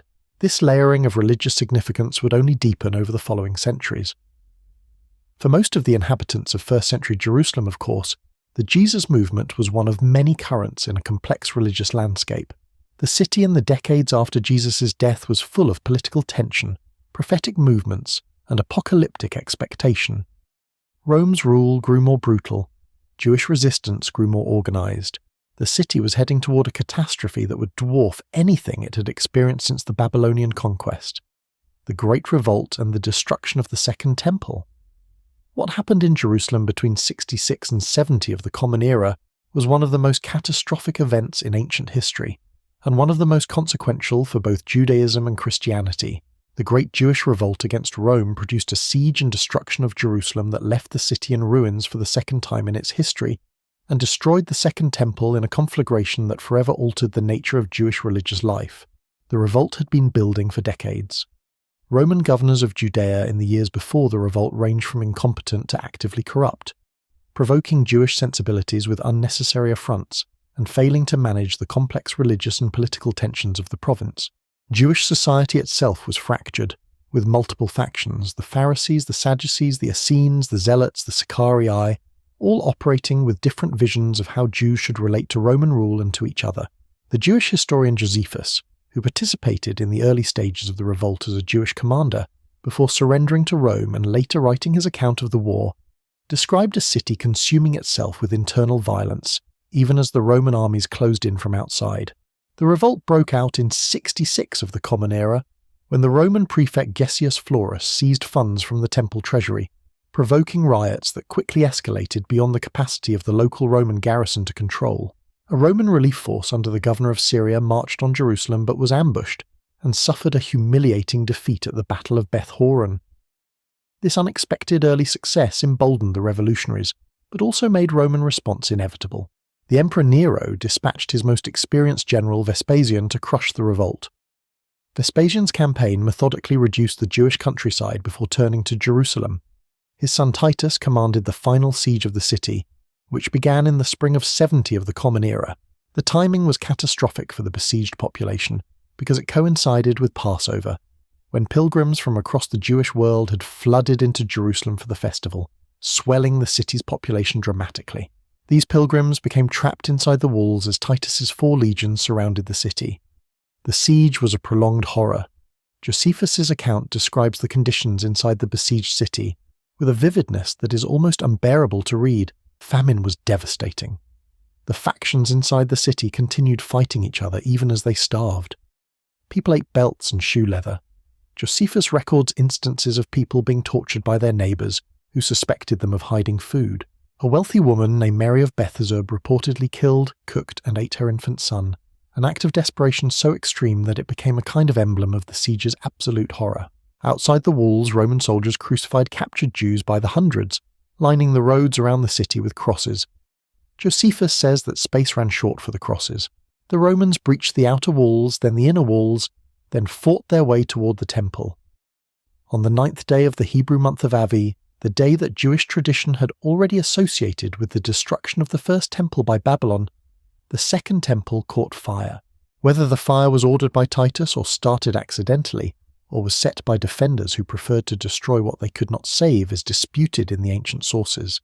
Josephus claims that Titus ordered the fire extinguished, but that his soldiers, mad with battle fury, would not listen. Titus's own triumphal arch in Rome, which still stands today in the Roman Forum and is one of the finest pieces of ancient architecture anyone can walk under for free on a Tuesday afternoon, depicts Roman soldiers carrying the 7-branched menorah and other temple treasures through the streets of Rome in triumph. The city was systematically demolished. The walls were torn down, the palaces burned, and by the time Roman forces were finished, almost nothing was left standing except 3 towers of Herod's palace, which Titus preserved as testimony to what Rome had destroyed. The population was killed or enslaved in numbers that ancient sources estimate in the hundreds of thousands, numbers that modern historians regard with some skepticism, but that nevertheless reflect an event of staggering scale. The Arch of Titus and the Colosseum, built partly with spoils and slave labour from the Jewish war, stand today as monuments to this catastrophe. For centuries, Jews refused to walk through the Arch of Titus. It was a symbol too painful to pass beneath. It was only in 1948, with the founding of the modern state of Israel, that the prohibition was symbolically lifted, as rabbis led Jews through the arch in the opposite direction, in a gesture of turning the symbol of defeat into one of return. The destruction of the Second Temple had consequences that reshaped Judaism as profoundly as the Babylonian exile had done. Without the Temple, the sacrificial system that had been at the heart of Jewish worship for 1,000 years came to an end. The priesthood lost its central function. The Sadducees, the party most closely associated with the temple cult, essentially disappeared. What survived and flourished was Pharisaic Judaism, which had developed the synagogue, the rabbi, and the study of Torah as alternatives to temple worship, practices that could travel with a dispersed people. Rabbinic Judaism, which emerged from the Pharisees, became the dominant form of Jewish life, and eventually produced the Mishnah and the Talmud, the central texts of post-biblical Jewish practice. Christianity, too, was shaped by the catastrophe. The Jerusalem community had already been scattered by the events leading up to the revolt, and the destruction of the city removed the mother church from its founding location. Christianity would now grow primarily in the Gentile world, increasingly disconnected from its Jewish roots. The Gospel accounts, written in the decades after the destruction, reflect its shadow, with Jesus' predicted destruction of the temple given particular prominence. Jerusalem lay in ruins, the Temple Mount was desolate, the city that had been the center of Jewish life for 1,000 years was gone, and what would happen next was an attempt by Rome to make sure it never came back. Aelia Capitolina, Rome's attempt to erase Jerusalem. After the destruction of Jerusalem in 70 of the Common Era, the city did not immediately disappear. Roman legions camped on the ruins. A small civilian population apparently clung to existence in the wreckage, but the organized Jewish community that had made Jerusalem function was gone, scattered across the Roman Empire, enslaved or dead. The situation became more complicated 60 years later when another Jewish revolt erupted. The Bar Kokhba revolt, named for its leader Simon Bar Kokhba, whose name means son of a star, lasted from 132 to 135 of the Common Era. This was no minor uprising. Roman sources and modern archaeology both confirm that it was a serious, sustained revolt that required the deployment of significant Roman military force. The Roman Emperor Hadrian reportedly suffered such heavy losses during the revolt that he omitted from his official report to the Senate the traditional opening formula, saying that the emperor and the army were well. Bar Kokhba was hailed by some Jewish leaders, including the great Rabbi Akiva, as the long-awaited Messiah. Coins minted during the revolt proclaimed the liberation of Israel and freedom of Jerusalem. For 3 years, the rebels held much of Judea and apparently controlled parts of Jerusalem. But Rome, once fully engaged, was irresistible. The revolt was crushed, and Bar Kokhba was killed at the fortress of Betar in 135 of the Common Era. Hadrian's response to the Bar Kokhba revolt was a deliberate attempt to erase Jewish connection to the land and specifically to Jerusalem. He renamed the province from Judea to Syria Palestina, a name derived from the Philistines, the ancient enemies of Israel, in a deliberate geographic insult. He renamed Jerusalem itself Aelia Capitolina, Aelia from his own family name Aelius, Capitolina from the Capitoline Hill in Rome and its associated gods. Jews were forbidden from entering the city under pain of death, allowed only on 1 day a year to mourn at the ruins of the temple. Hadrian built a new Roman city on the ruins of Jerusalem, a proper colonia with the standard elements of Roman urban life. A forum was established in the center of the city. Temples to Roman gods were erected, including apparently a temple to Jupiter on or near the site of the former Jewish temple, though the exact location and form of this temple is debated by scholars. The city was laid out on a grid pattern, with 2 main north-south streets called the Cardo Maximus and a cross street called the Decumanus. This Roman street grid is still partly visible in the layout of Jerusalem's Old City today. Parts of the Roman Cardo have been excavated in the Jewish quarter and can be visited. Aelia Capitolina was a Roman city, not a Jewish one. Its population consisted of Roman veterans and settlers, not Jews. The erasure was intended to be permanent. Rome had the power to reshape landscapes and identities, and it had done so before. What Rome had not counted on was that Jewish identity, rooted in text and practice, and the memory of Jerusalem was not so easily erased. Jews mourned Jerusalem wherever they were. They prayed facing Jerusalem. They incorporated the memory of the destroyed temple into daily prayer and annual ritual. The words "next year in Jerusalem" became a declaration of hope at every Passover Seder. The city had been physically destroyed and renamed and forbidden, but in Jewish memory it remained more alive than ever. And then something happened that no one in Hadrian's time could have predicted. The empire that had destroyed Jerusalem became Christian, and Christians had their own reasons to care deeply about the city. Constantine and the Christian city. The conversion of the Roman Emperor Constantine to Christianity, beginning in 312 of the Common Era and formalized over the following years, changed the history of Jerusalem as profoundly as any sword or siege. Within a generation, a city that Rome had tried to erase was being actively rediscovered and rebuilt as a sacred Christian pilgrimage site. The transformation was remarkable in its speed and in its scope. Constantine's mother Helena came to the Holy Land around 326 or 327 of the Common Era, when she was already an elderly woman, on what is described as a pilgrimage and an archaeological mission. She was looking for the sites associated with the life and death of Jesus, sites that had been covered over and in some cases deliberately built upon during the creation of Aelia Capitolina. Tradition credits her with identifying the site of the crucifixion and the tomb of Jesus, finding them reportedly beneath a temple to Aphrodite or Venus that Hadrian had built over the location. Whether Helena's identifications were historically accurate is impossible to say with certainty. The traditions about the locations of gospel events had been maintained by the small Christian community that had existed in Jerusalem through the Roman period. The Church of the Holy Sepulchre, built by Constantine over the site Helena identified, stands in a location that modern archaeology has found to be consistent with the description of being outside the city walls at the time of Jesus' crucifixion, which at least makes the identification plausible. Constantine ordered the construction of grand basilicas at the holy sites. The Church of the Holy Sepulchre, dedicated in 335 of the Common Era, was an enormous and lavish complex enclosing both the site of the crucifixion and the tomb. The emperor spared no expense.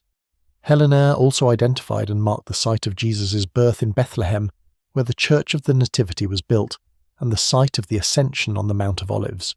Jerusalem was being transformed from a Roman colonial city into a Christian holy city, decorated with churches that proclaimed the gospel story in stone and mosaic and gold. The effect on pilgrimage was immediate and enormous.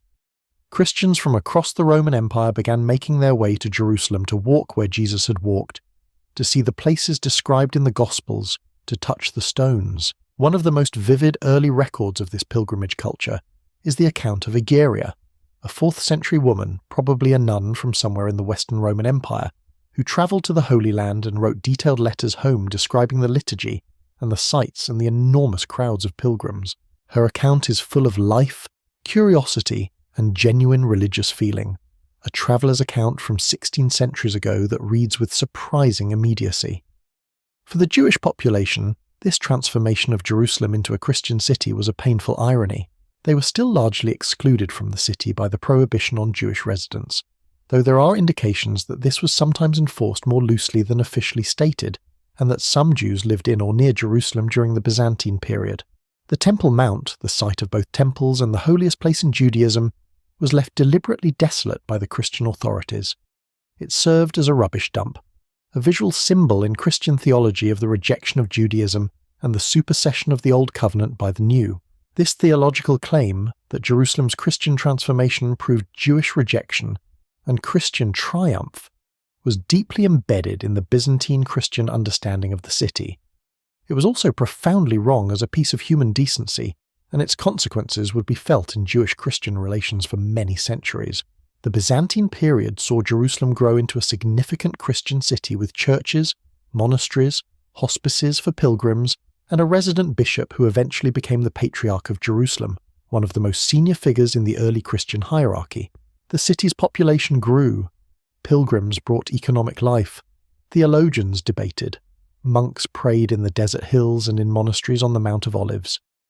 Jerusalem was a Christian city in a way it had not been anything so wholeheartedly since its pre-Babylonian days as a purely Jewish one, but the world was shifting again. Great empires were under pressure, and from the east new forces were gathering that would test the Byzantine city as it had not been tested in centuries. The Persian and Byzantine Wars. The 7th century of the Common Era opened with a convulsion that reshaped the Near East. The old rivalry between the Roman Empire, now the Byzantine Empire centred on Constantinople, and the Sassanid Persian Empire reached a new and particularly violent pitch, and Jerusalem was caught in the middle of it. In 614 of the Common Era, a Persian army under the general Shahrbaraz invaded Byzantine Palestine and besieged Jerusalem. The siege lasted about 3 weeks. When the city fell, the consequences were severe. A significant portion of Jerusalem's Christian population was killed, and a very large number. The Byzantine sources give figures ranging from 35,000 to 90,000 killed, though modern scholars regard these numbers as significant exaggerations meant to convey the scale of the disaster rather than precise counting. The Church of the Holy Sepulchre was damaged or destroyed. Churches across the city were sacked.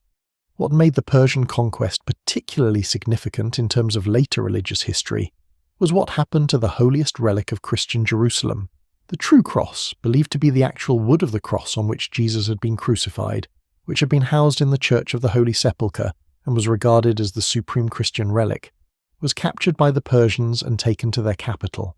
For Byzantine Christians, this was not merely a military defeat, it was a theological catastrophe of the first order. The true cross was the physical connection to the moment of salvation, and it was gone. The Jewish community played a complicated role in the Persian conquest. Some Jewish sources suggest that Jews participated on the Persian side, hoping that Persian rule would be more favourable to them than Byzantine rule had been. The Persians did briefly restore Jewish access to Jerusalem, and there were apparently plans to rebuild the temple, though nothing came of them. The period of Persian rule lasted only about 15 years before the Byzantine Emperor Heraclius launched a counter-offensive that eventually drove the Persians back and recovered the true cross in 628 or 629. Heraclius's triumphal return to Jerusalem with the true cross was one of the great ceremonial moments of Byzantine imperial pageantry. But his triumph was short-lived. Even as he restored Byzantine control, a force was emerging from the Arabian Peninsula that would change the world far more fundamentally than either Persia or Byzantium. The biography of Muhammad, the Prophet of Islam, and the religion he founded in 7th century Arabia falls outside the scope of what can be treated in detail here. What matters for the story of Jerusalem is that Islam's emergence created a new military and spiritual power of extraordinary energy, and that within a decade of the Prophet's death in 632, Arab Muslim armies were conquering territories that had been part of the Byzantine and Persian empires for centuries. The speed of these conquests still astonishes. Within a few years, Syria, Iraq, Persia, and Egypt fell to Arab Muslim armies. Palestine was part of this wave, and Jerusalem, the city that had been holy to Jews and Christians, was about to become holy to the third great Abrahamic religion as well, the Islamic conquest. Omar's Jerusalem. The Arab Muslim armies that swept into Palestine in 636 and 637 of the Common Era were fighting under the banner of a faith that was not yet a decade old in its fully organised form, yet their victories were so rapid and so complete that they permanently altered the religious map of the Middle East. The Byzantine army was defeated at the Battle of Yarmouk in 636, a decisive engagement that opened Palestine to Islamic conquest. Cities and towns submitted one by one. Jerusalem, however, held out for several months. The city's patriarch Sophronius negotiated the terms of surrender carefully. The details of the negotiation are preserved in various Arabic and Byzantine sources, though they diverge in some particulars. What seems agreed upon is that Sophronius agreed to surrender, but on the condition that the Caliph himself, the leader of the Muslim community, come to receive the city's submission in person. He would not surrender to a general. He would surrender only to the supreme authority. The Caliph at this time was Umar ibn al-Khattab, the second Caliph after the Prophet Muhammad, a man of austere and deeply principled character. He came to Jerusalem. This was a significant enough event that multiple accounts record details of his appearance, his simple clothing contrasting with the elaborate robes of the Byzantine clergy who met him, his camel and his servant travelling in a manner that apparently rotated between riding and walking, so neither had to carry all the burden. Whether all these details are historically precise or were shaped by later tradition to present a particular image of Islamic simplicity and justice is debated. But the image has endured. Umar entered Jerusalem. He prayed. He received the surrender, and then he issued a guarantee of security, the Covenant of Umar, sometimes called the Pact of Umar, which promised protection to the city's Christian and Jewish inhabitants, safety for their lives and their property, and security for their churches and religious sites.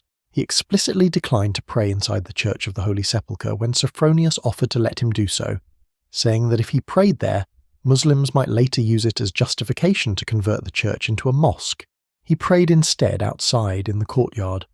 Where he prayed, a mosque was later built, and it still stands. One of the most striking moments of Umar's visit was his request to be taken to the site of the Jewish temple.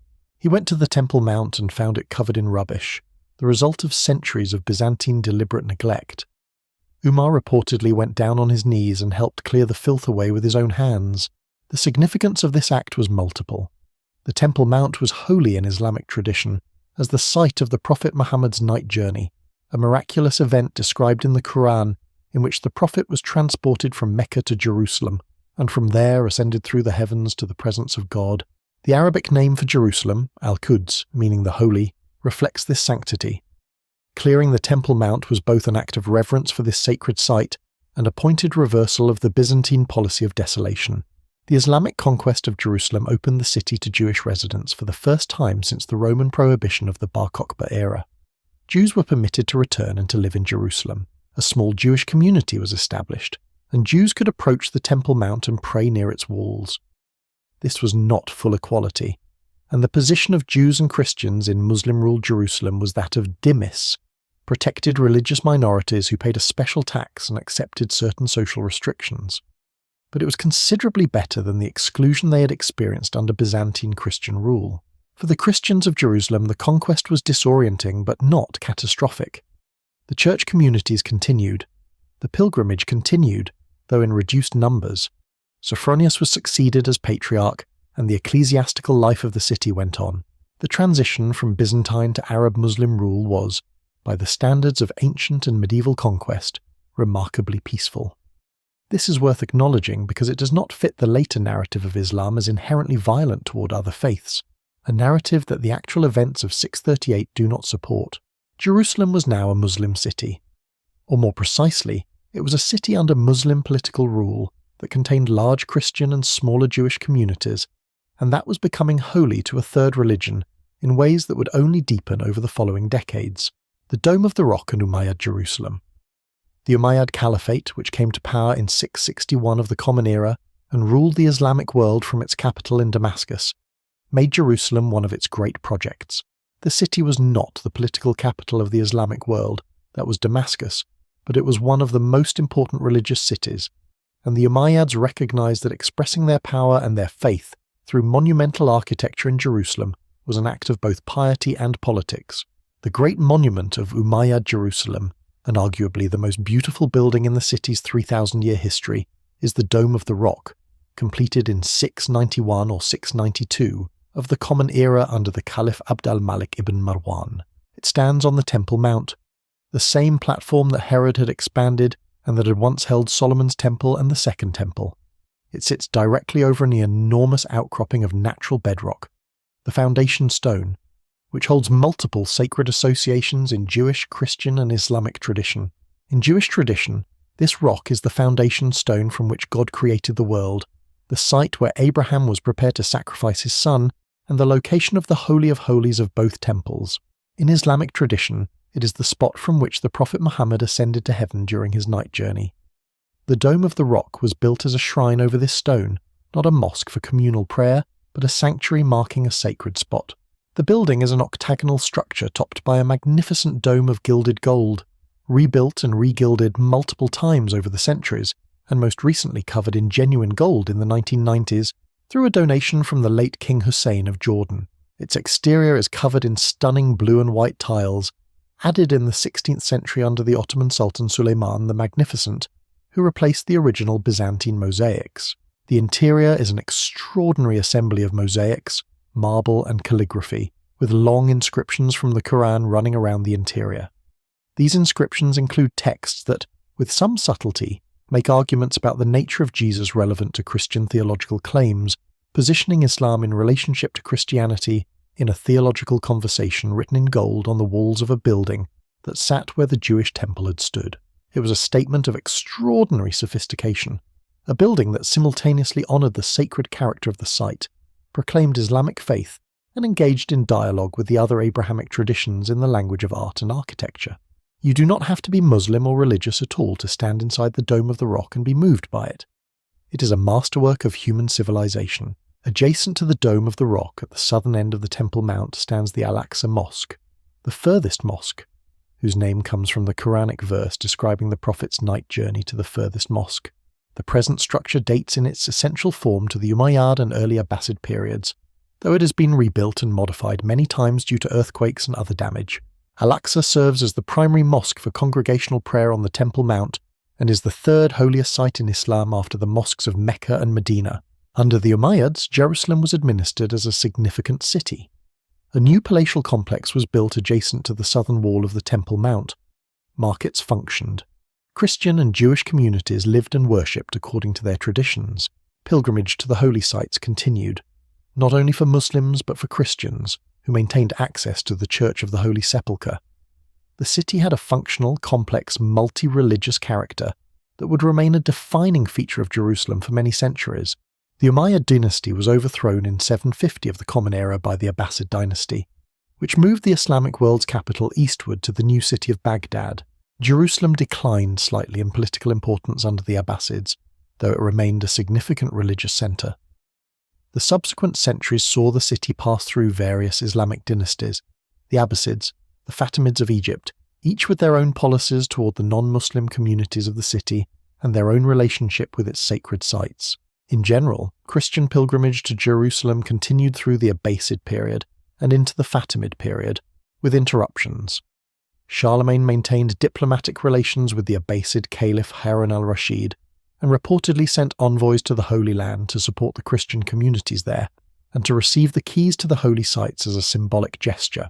The image of Charlemagne as protector of the Jerusalem Christians became an important part of his imperial self-presentation in the West. The situation changed dramatically in the early 11th century. The Fatimid Caliph al-Hakim bi Amr Allah, who ruled Egypt and Palestine from 996 to 1021 of the Common Era, was a ruler of erratic and sometimes violently unpredictable behaviour. In 1009 he ordered the destruction of the Church of the Holy Sepulchre. The church was demolished, its structure significantly damaged, and the tomb of Jesus reportedly hewn from the bedrock. This act shocked the Christian world and sent waves of distress through European Christendom.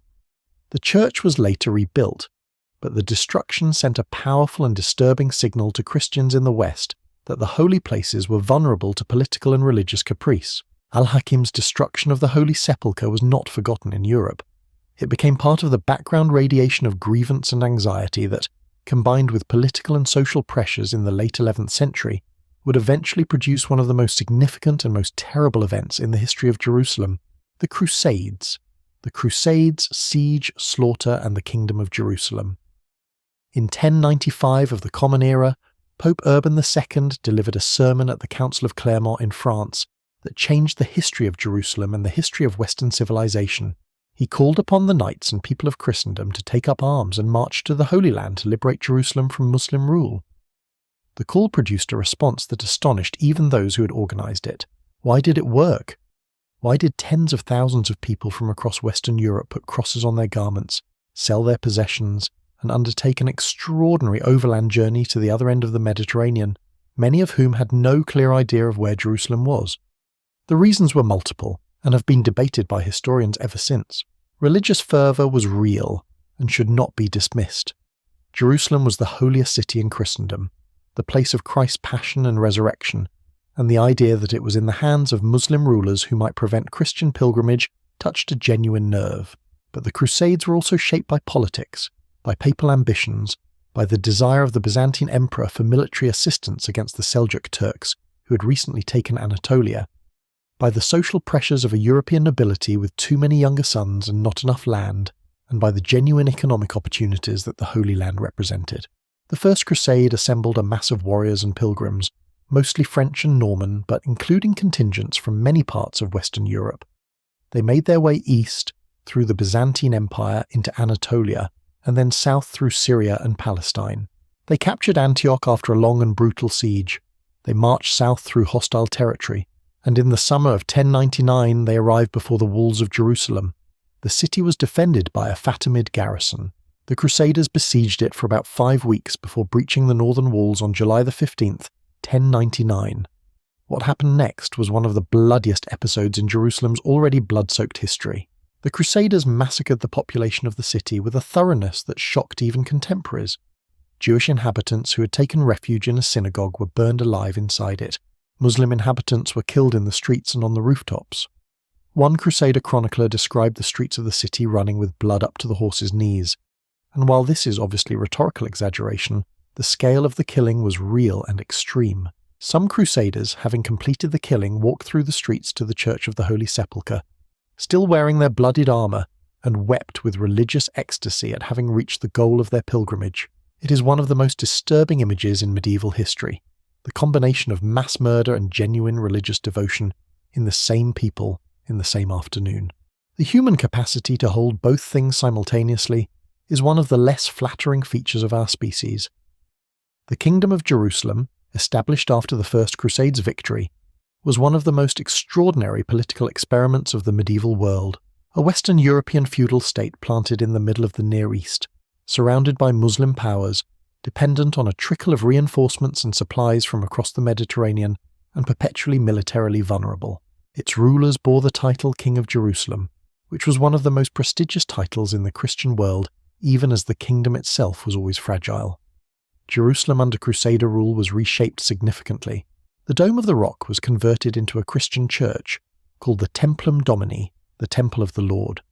The Al-Aqsa Mosque became the headquarters of the Knights Templar, the military religious order whose name came from their use of this site they called the Temple of Solomon. Churches were built throughout the city. The Church of the Holy Sepulchre was significantly rebuilt and expanded in the 1240s, creating the basic structure that exists today. The Kingdom of Jerusalem lasted less than a century in its original form.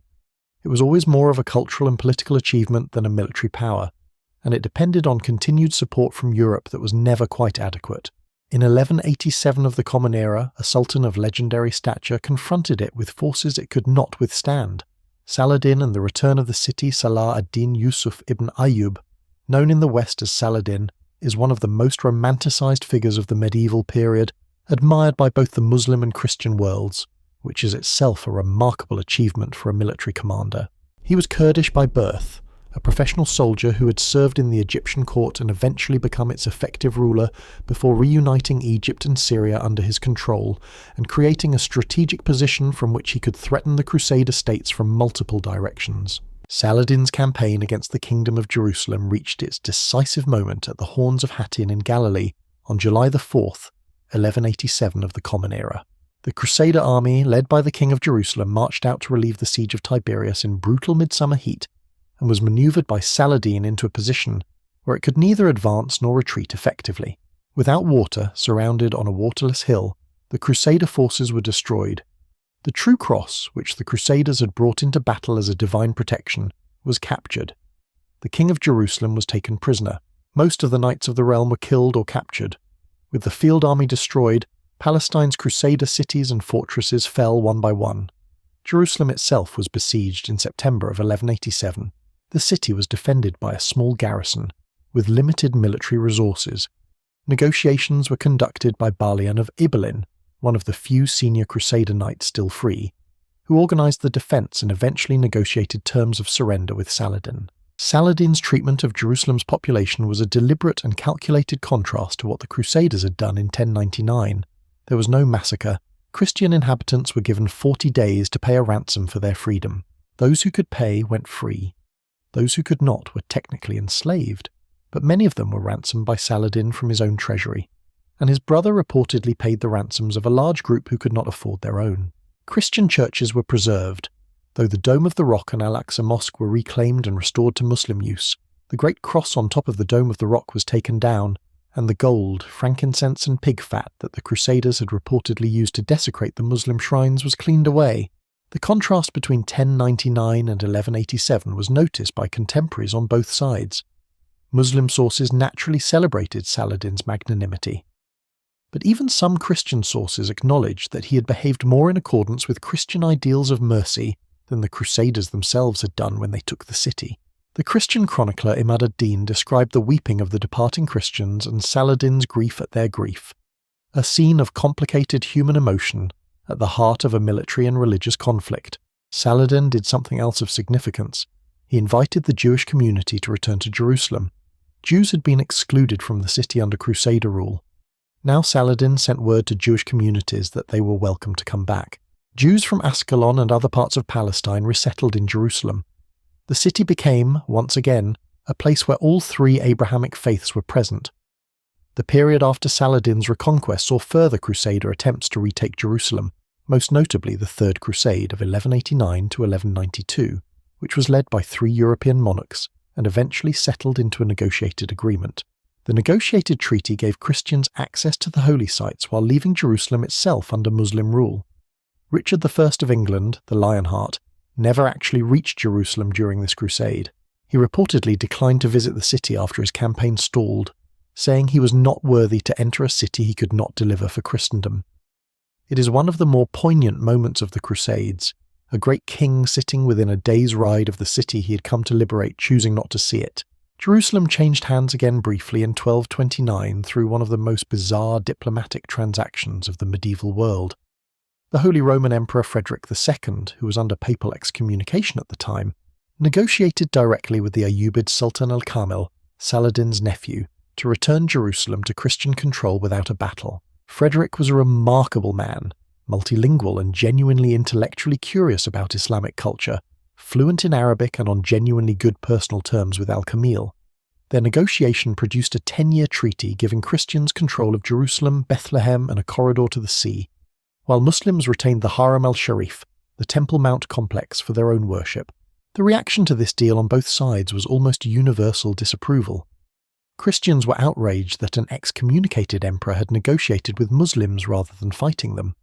Muslims were outraged that Jerusalem had been given away without a battle. Frederick went to the Church of the Holy Sepulchre and crowned himself King of Jerusalem in a ceremony with no priest officiating, because all the clergy had boycotted it in obedience to the Pope's excommunication. He was subsequently pelted with offal by the butchers of Acre when he left Palestine, which is one of those historical details that somehow perfectly captures an era. The Christians were expelled from Jerusalem again in 1244, this time permanently for the medieval period, when Khwarezmian mercenaries swept through the city and massacred its population.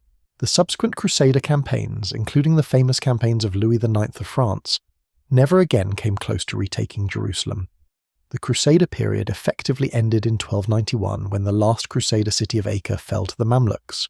Jerusalem remained under Muslim rule, Mamluks, Ottomans, and the long medieval peace. The Mamluks, who ruled Egypt and Syria from 1250 through 1517, were a remarkable political phenomenon. They were a dynasty of military slaves, Turkic and Circassian warriors purchased as children, trained as elite soldiers, and eventually seizing power from their masters. The word Mamluk means owned, and there is something almost mythological about a political system in which the most oppressed class came to rule. Mamluk sultans were elected by their peers, not inherited by their sons, which gave the dynasty a periodically violent quality since succession was rarely peaceful, but also a genuine military meritocracy. Under Mamluk rule, Jerusalem was not a great political capital. Cairo was. But the Mamluks made significant investments in Jerusalem's religious infrastructure. The 14th and 15th centuries saw a flourishing of Mamluk architecture on and around the Temple Mount. Theological schools, called madrasas, were built along the edges of the Temple Mount platform, elegant stone buildings with carved facades and coloured marble inlay that still stand today. Hospices for pilgrims were established. Sufi lodges appeared. The city had a quality of religious richness and institutional investment that supported a significant scholarly and religious community. Christian and Jewish communities continued to exist in Jerusalem under Mamluk rule, though under significant restrictions. The Franciscan order established a permanent presence on Mount Zion, maintaining custody of several Christian holy sites under an arrangement with the Muslim authorities that has continued with various interruptions to the present day. Jewish communities lived primarily in what is now the Jewish Quarter, maintaining synagogues and a scholarly tradition. The connection between Jewish diaspora communities and Jerusalem was maintained through charitable giving, through letters, and through the practice of directing prayers toward the Holy City. The Mamluk period ended in 1517 when the Ottoman Turks under Sultan Selim I defeated the Mamluk army at the Battle of Majd-Dabik in Syria. Palestine and Jerusalem passed to the Ottoman Empire, a transition that began one of the more remarkable periods in the city's history. The early Ottoman period was, for Jerusalem, a genuine golden age. The Sultan who made it so was Suleiman the Magnificent, who ruled from 1520 through 1566, one of the longest and most successful reigns in Ottoman history. Suleiman undertook a comprehensive renovation of Jerusalem that transformed the city's appearance. His great project was the rebuilding of the walls of Jerusalem, the walls that Nebuchadnezzar's Babylonians had torn down, that the Romans had rebuilt and torn down again, that various subsequent rulers had patched and extended. What Suleiman built is essentially the walls that define the old city of Jerusalem today. The walls Suleiman constructed between 1537 and 1541 enclosed the old city in a circuit of stone approximately 4.5 kilometers long, pierced by 8 gates of varying grandeur. The most ornate is the Damascus Gate on the north, a masterpiece of Ottoman stonework that still draws visitors today. The most famous is the Golden Gate on the eastern wall of the Temple Mount, a gate that has been sealed since the medieval period, associated in Jewish and Christian tradition with messianic prophecy. Various traditions hold that the Messiah will enter Jerusalem through this gate, and it was reportedly sealed by a Muslim ruler to prevent this occurrence, which reflects a certain lack of faith in the power of masonry to interrupt divine plans, but which at least demonstrates that people took the prophecy seriously. Suleiman also renovated the exterior of the Dome of the Rock, replacing the original Byzantine mosaics on the exterior with the stunning blue Turkish Iznik tiles that give the building its present appearance. Water supply systems were improved. Fountains were built throughout the city. Jerusalem under Suleiman was clean, organized and functioning. The Ottoman city, Suleiman's walls and daily life. The Ottoman city that Suleiman built would persist in its essential form for roughly 4 centuries.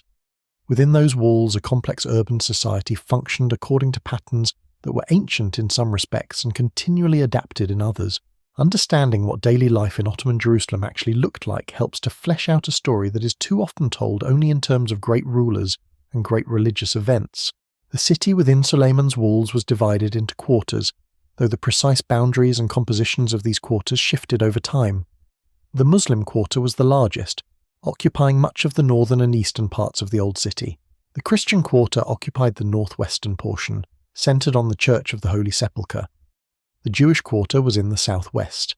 The Armenian quarter, home to one of the world's oldest Christian communities whose ancestors had been among the earliest adopters of Christianity, occupied the southern portion between the Christian and Jewish quarters.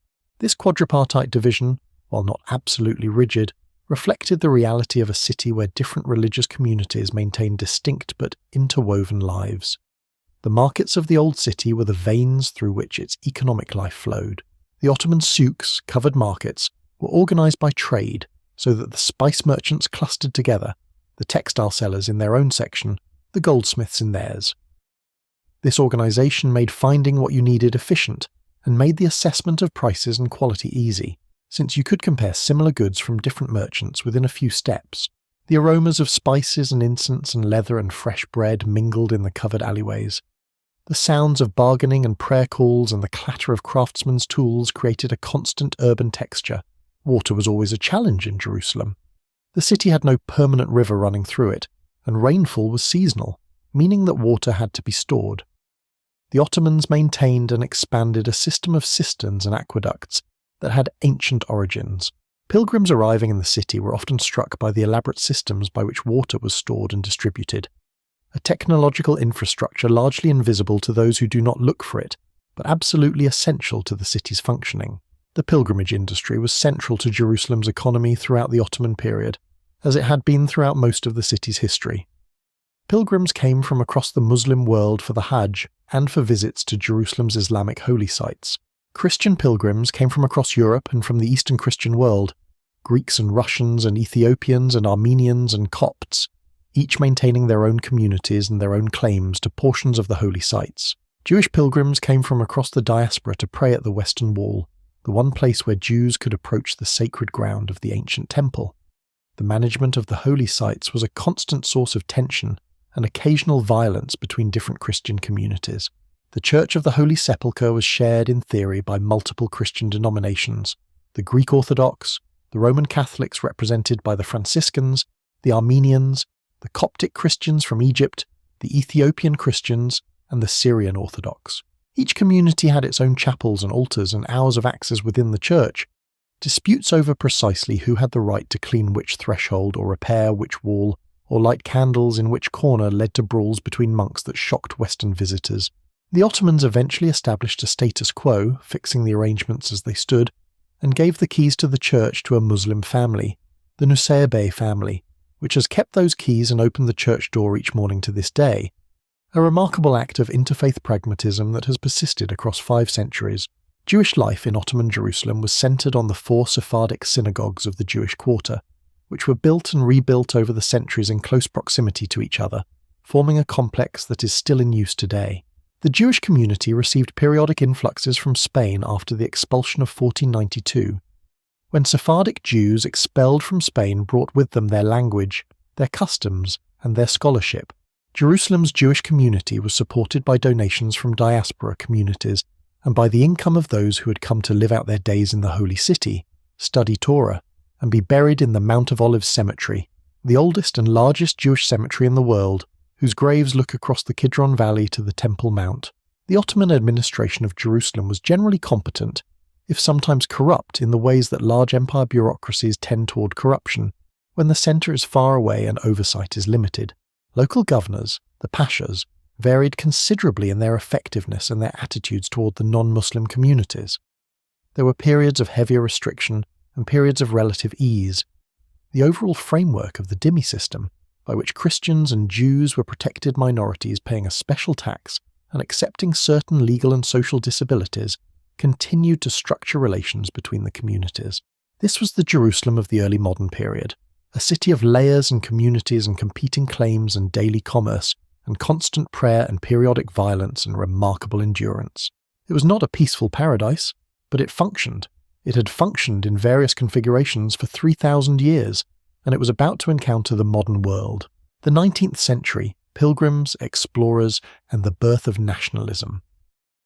The 19th century brought Jerusalem into a new relationship with the wider world.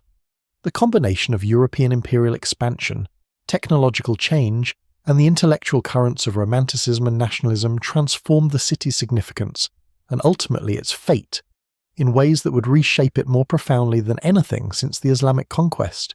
European interest in Jerusalem had never entirely disappeared during the medieval and early modern periods. Pilgrimage had continued, and the major European powers maintained consulates in Jerusalem and competed for influence over the Christian holy sites. But the 19th century brought a new intensity to this interest, driven by multiple factors. Napoleon's Egyptian campaign of 1798, though it never reached Jerusalem, signalled the arrival of a new era of European power projection in the Near East. The weakening of the Ottoman Empire, which European observers and Ottoman officials themselves recognized as an accelerating problem, opened the region to intensified competition among the European powers. Britain, France, Russia, Prussia, and Austria all developed interest in Jerusalem and in the fate of its various religious communities. Britain saw itself as a protector of Protestant interests and also of Jewish ones. Russia positioned itself as the patron of Orthodox Christianity and its pilgrims. France claimed a traditional role as protector of Catholic interests in the Holy Land. The great powers jostled for position in the Holy City, with a combination of religious, strategic, and commercial interests that are frankly exhausting to track. Archaeology arrived in Jerusalem during the 19th century and began to transform understanding of the city's ancient layers. The British Army officer Charles Warren explored the foundations of the Temple Mount in the 1860s, descending into the ancient underground spaces and producing the first accurate maps of Herod's retaining walls. His work opened the scientific study of Jerusalem's ancient structures in ways that continue today. The Palestine Exploration Fund, founded in 1865, sponsored expeditions that mapped, measured, and began to excavate the city and the surrounding region, producing an enormous body of knowledge that was simultaneously scientific and inevitably shaped by the biblical interests of its Victorian sponsors. What the archaeologists and explorers were producing, alongside their stone measurements and pottery inventories, was a landscape of holy sites that European and American pilgrims were increasingly eager to visit. The development of steamship travel in the mid-19th century made the journey to the Holy Land faster and cheaper than ever before. Tourism to Jerusalem grew dramatically. The American writer Mark Twain visited in 1867 as part of the trip he would describe in his book The Innocents Abroad, and his account of Jerusalem is characteristically irreverent, describing the holy sites with a mixture of genuine awe and satirical deflation that probably resonated with his readers precisely because it captured the gap between expectation and reality. The city was changing physically as well. Population was growing. In 1865, the entire population of Jerusalem within the walls was perhaps 14 or 15,000 people. By the end of the century, the city had spread significantly outside the old walls, with new neighbourhoods being built to the west.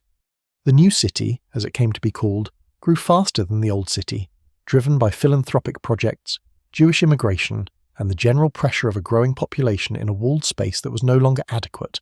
The Jewish population of Jerusalem, which had been modest through most of the Ottoman period, grew significantly in the 19th century. Immigration drove much of this growth, but so did natural increase. By the 1880s, Jews were the largest single religious community in Jerusalem, though still in a minority overall when all communities were counted together. Jewish immigration to Palestine, including Jerusalem, accelerated in the 1880s and 1890s with the first waves of what would become the Zionist movement. Zionism, the political movement advocating for the establishment of a Jewish homeland in Palestine, was a product of 19th century nationalism and of the persistence of anti-Semitism in Europe, most dramatically demonstrated by the Dreyfus Affair in France in the 1890s, which convinced the movement's founding theorist Theodor Herzl that Jewish assimilation into European society was impossible and that Jews needed a state of their own. Herzl's vision did not initially insist on Palestine specifically, and Uganda was briefly considered as a possible location, but the pull of history, religion, and the existing Jewish communities in Palestine made it the obvious destination. The intersection of Jewish nationalism, Arab nationalism, which was also developing in this period, and the interests of the European colonial powers in the weakening Ottoman Empire created a situation of extraordinary complexity. Jerusalem was at the centre of it, and the implications of this complexity were about to be made catastrophically concrete by the events of the 20th century: the British Mandate and the fracturing of Jerusalem. The First World War broke the Ottoman Empire. 4 centuries of Ottoman rule over Jerusalem ended on December the 11th, 1917, when the British general Edmund Allenby entered the city on foot. He dismounted from his horse at the Jaffa Gate and walked in through the ancient gateway, a gesture of deliberate humility toward the holy city that was also, of course, very carefully staged for the cameras and the newspapers. His entry was greeted with relief by most of the city's population, who had suffered severely under Ottoman wartime governance, which included famine and forced labour. 3 days before Allenby's entry into Jerusalem, the British Foreign Secretary Arthur James Balfour had issued the document that would define and torment the subsequent century of Jerusalem's history.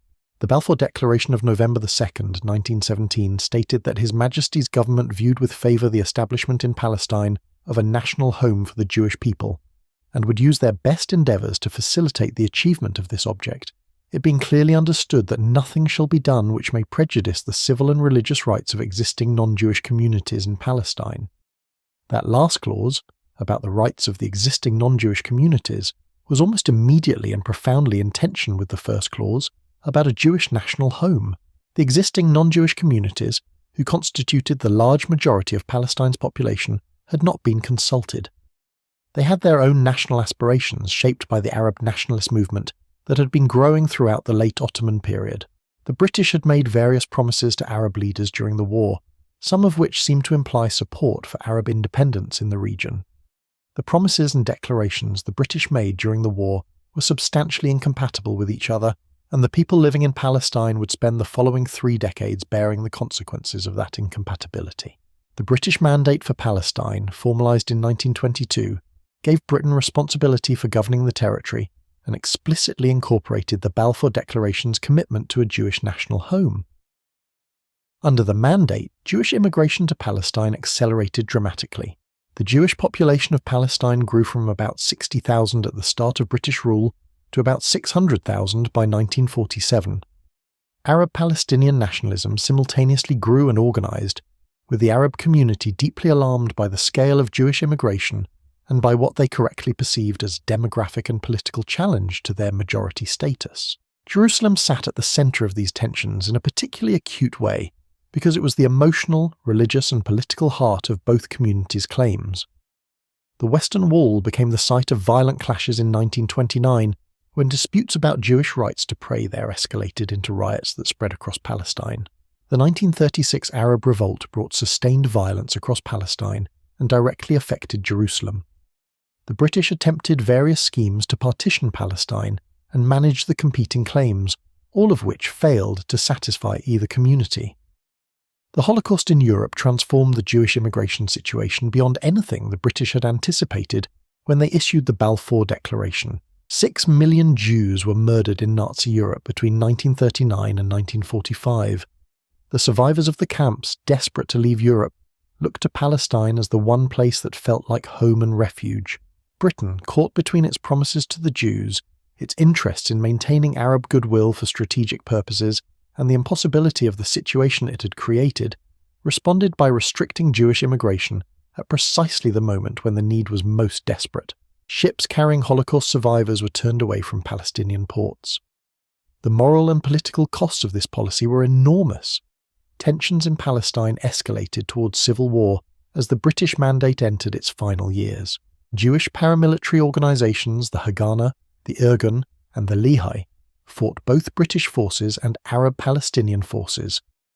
Arab Palestinian forces and irregular fighters from neighbouring Arab countries fought Jewish forces and attacked Jewish settlements and neighbourhoods.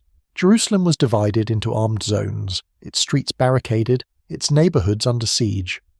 The King David Hotel, the grandest building in the city, was bombed by the Irgun in 1946, killing 91 people.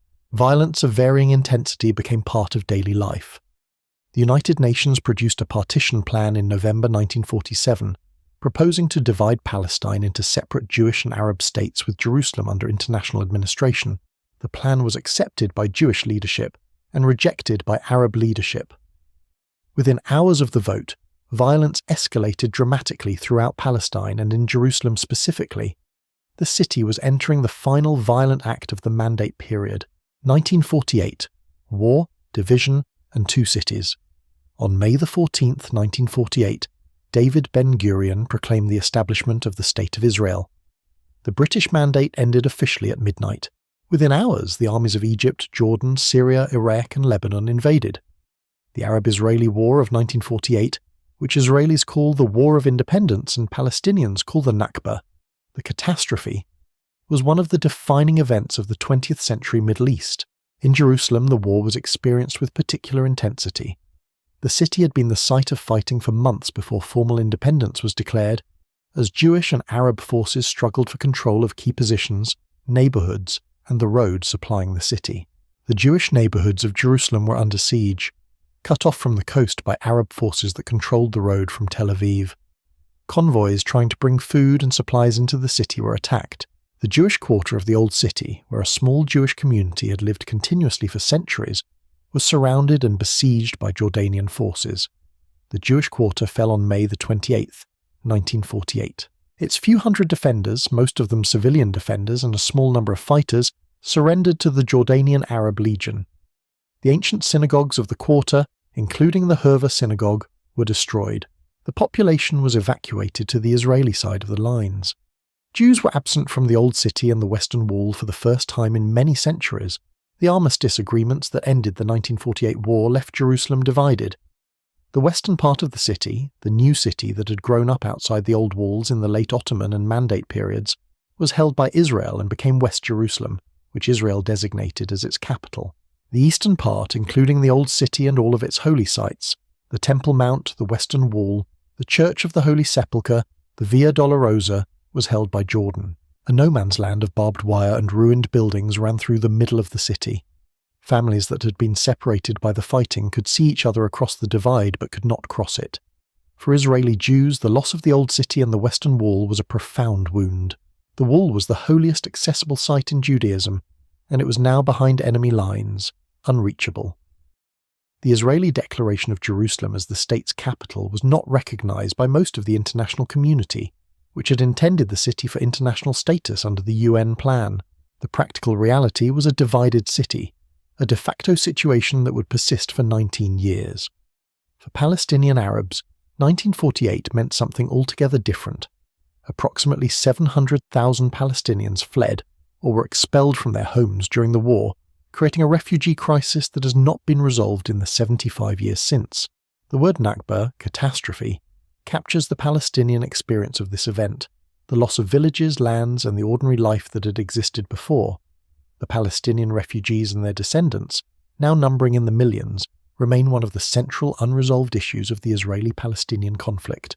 The divided Jerusalem of 1948 to 1967 was two cities with two names. West Jerusalem was Israeli, modern, growing, building a new state.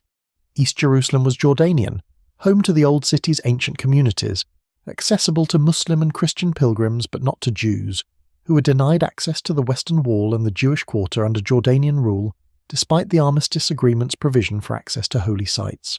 The Church of the Holy Sepulchre remained accessible to Christian pilgrims in Jordanian East Jerusalem.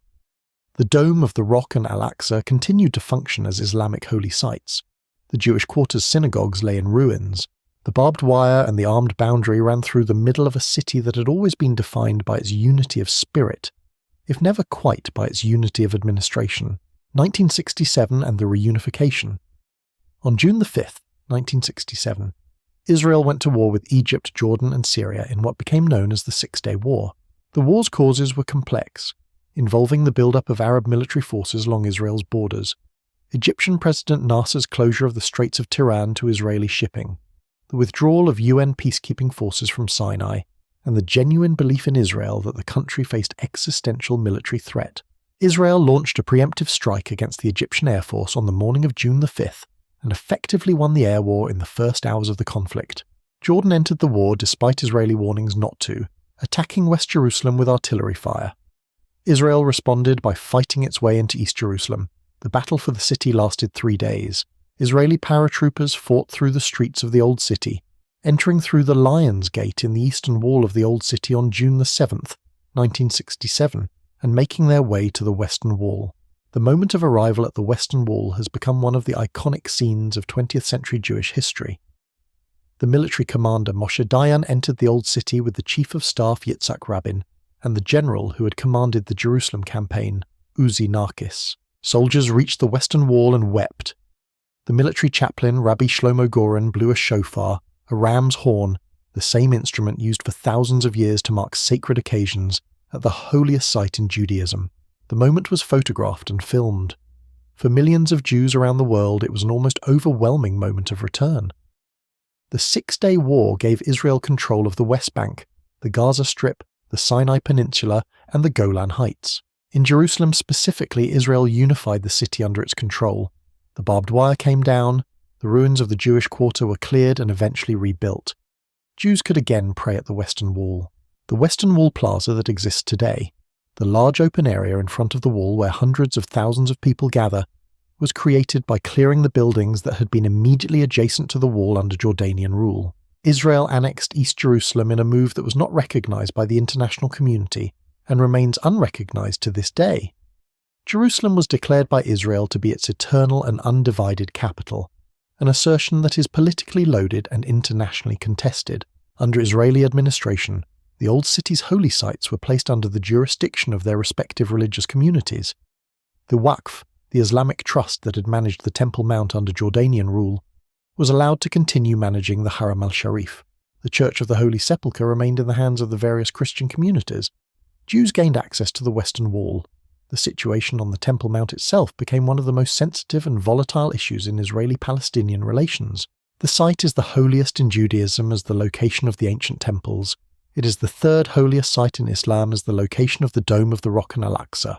Israeli law technically allows Jews and other non-Muslims to visit the Temple Mount as tourists, but Jewish prayer there is prohibited by Israeli authorities due to the potential for violent confrontation and the political sensitivity of the site. This prohibition has been a source of ongoing controversy within Israel, with some religious nationalists insisting on the right to pray at Judaism's holiest site. The status of the Temple Mount is perhaps the single most explosive issue in the Israeli-Palestinian conflict, the place where the aspirations of two peoples and three religions converge with maximum intensity. The reunification of Jerusalem under Israeli control in 1967 did not bring peace to the city. It changed the nature of the conflict rather than resolving it. The Palestinian population of East Jerusalem, hundreds of thousands of people, found themselves under Israeli rule with residency rights but not citizenship, in a situation that they and the international community regarded as an illegal occupation. Construction of Israeli settlements in East Jerusalem and the surrounding area continued and accelerated in the decades after 1967, progressively changing the demographic and physical character of the areas Israel controlled. Jerusalem remained the stated capital of the Palestinian state that Palestinian leaders sought to establish, with East Jerusalem designated as the prospective capital. The status of Jerusalem was explicitly set aside in every peace negotiation as one of the final status issues too complicated to resolve until the other pieces were in place. It was and remains a problem that no one has been able to solve. Jerusalem today, the weight of every stone. Jerusalem in the 21st century is a city of approximately 900,000 people. A modern city with universities and hospitals and shopping malls and traffic jams and all the ordinary apparatus of contemporary urban life, wrapped around and built upon 3,000 years of layered history. Walking through it is an experience unlike almost anywhere else on Earth. The old city, enclosed by Suleiman's walls, is less than a square kilometre in area.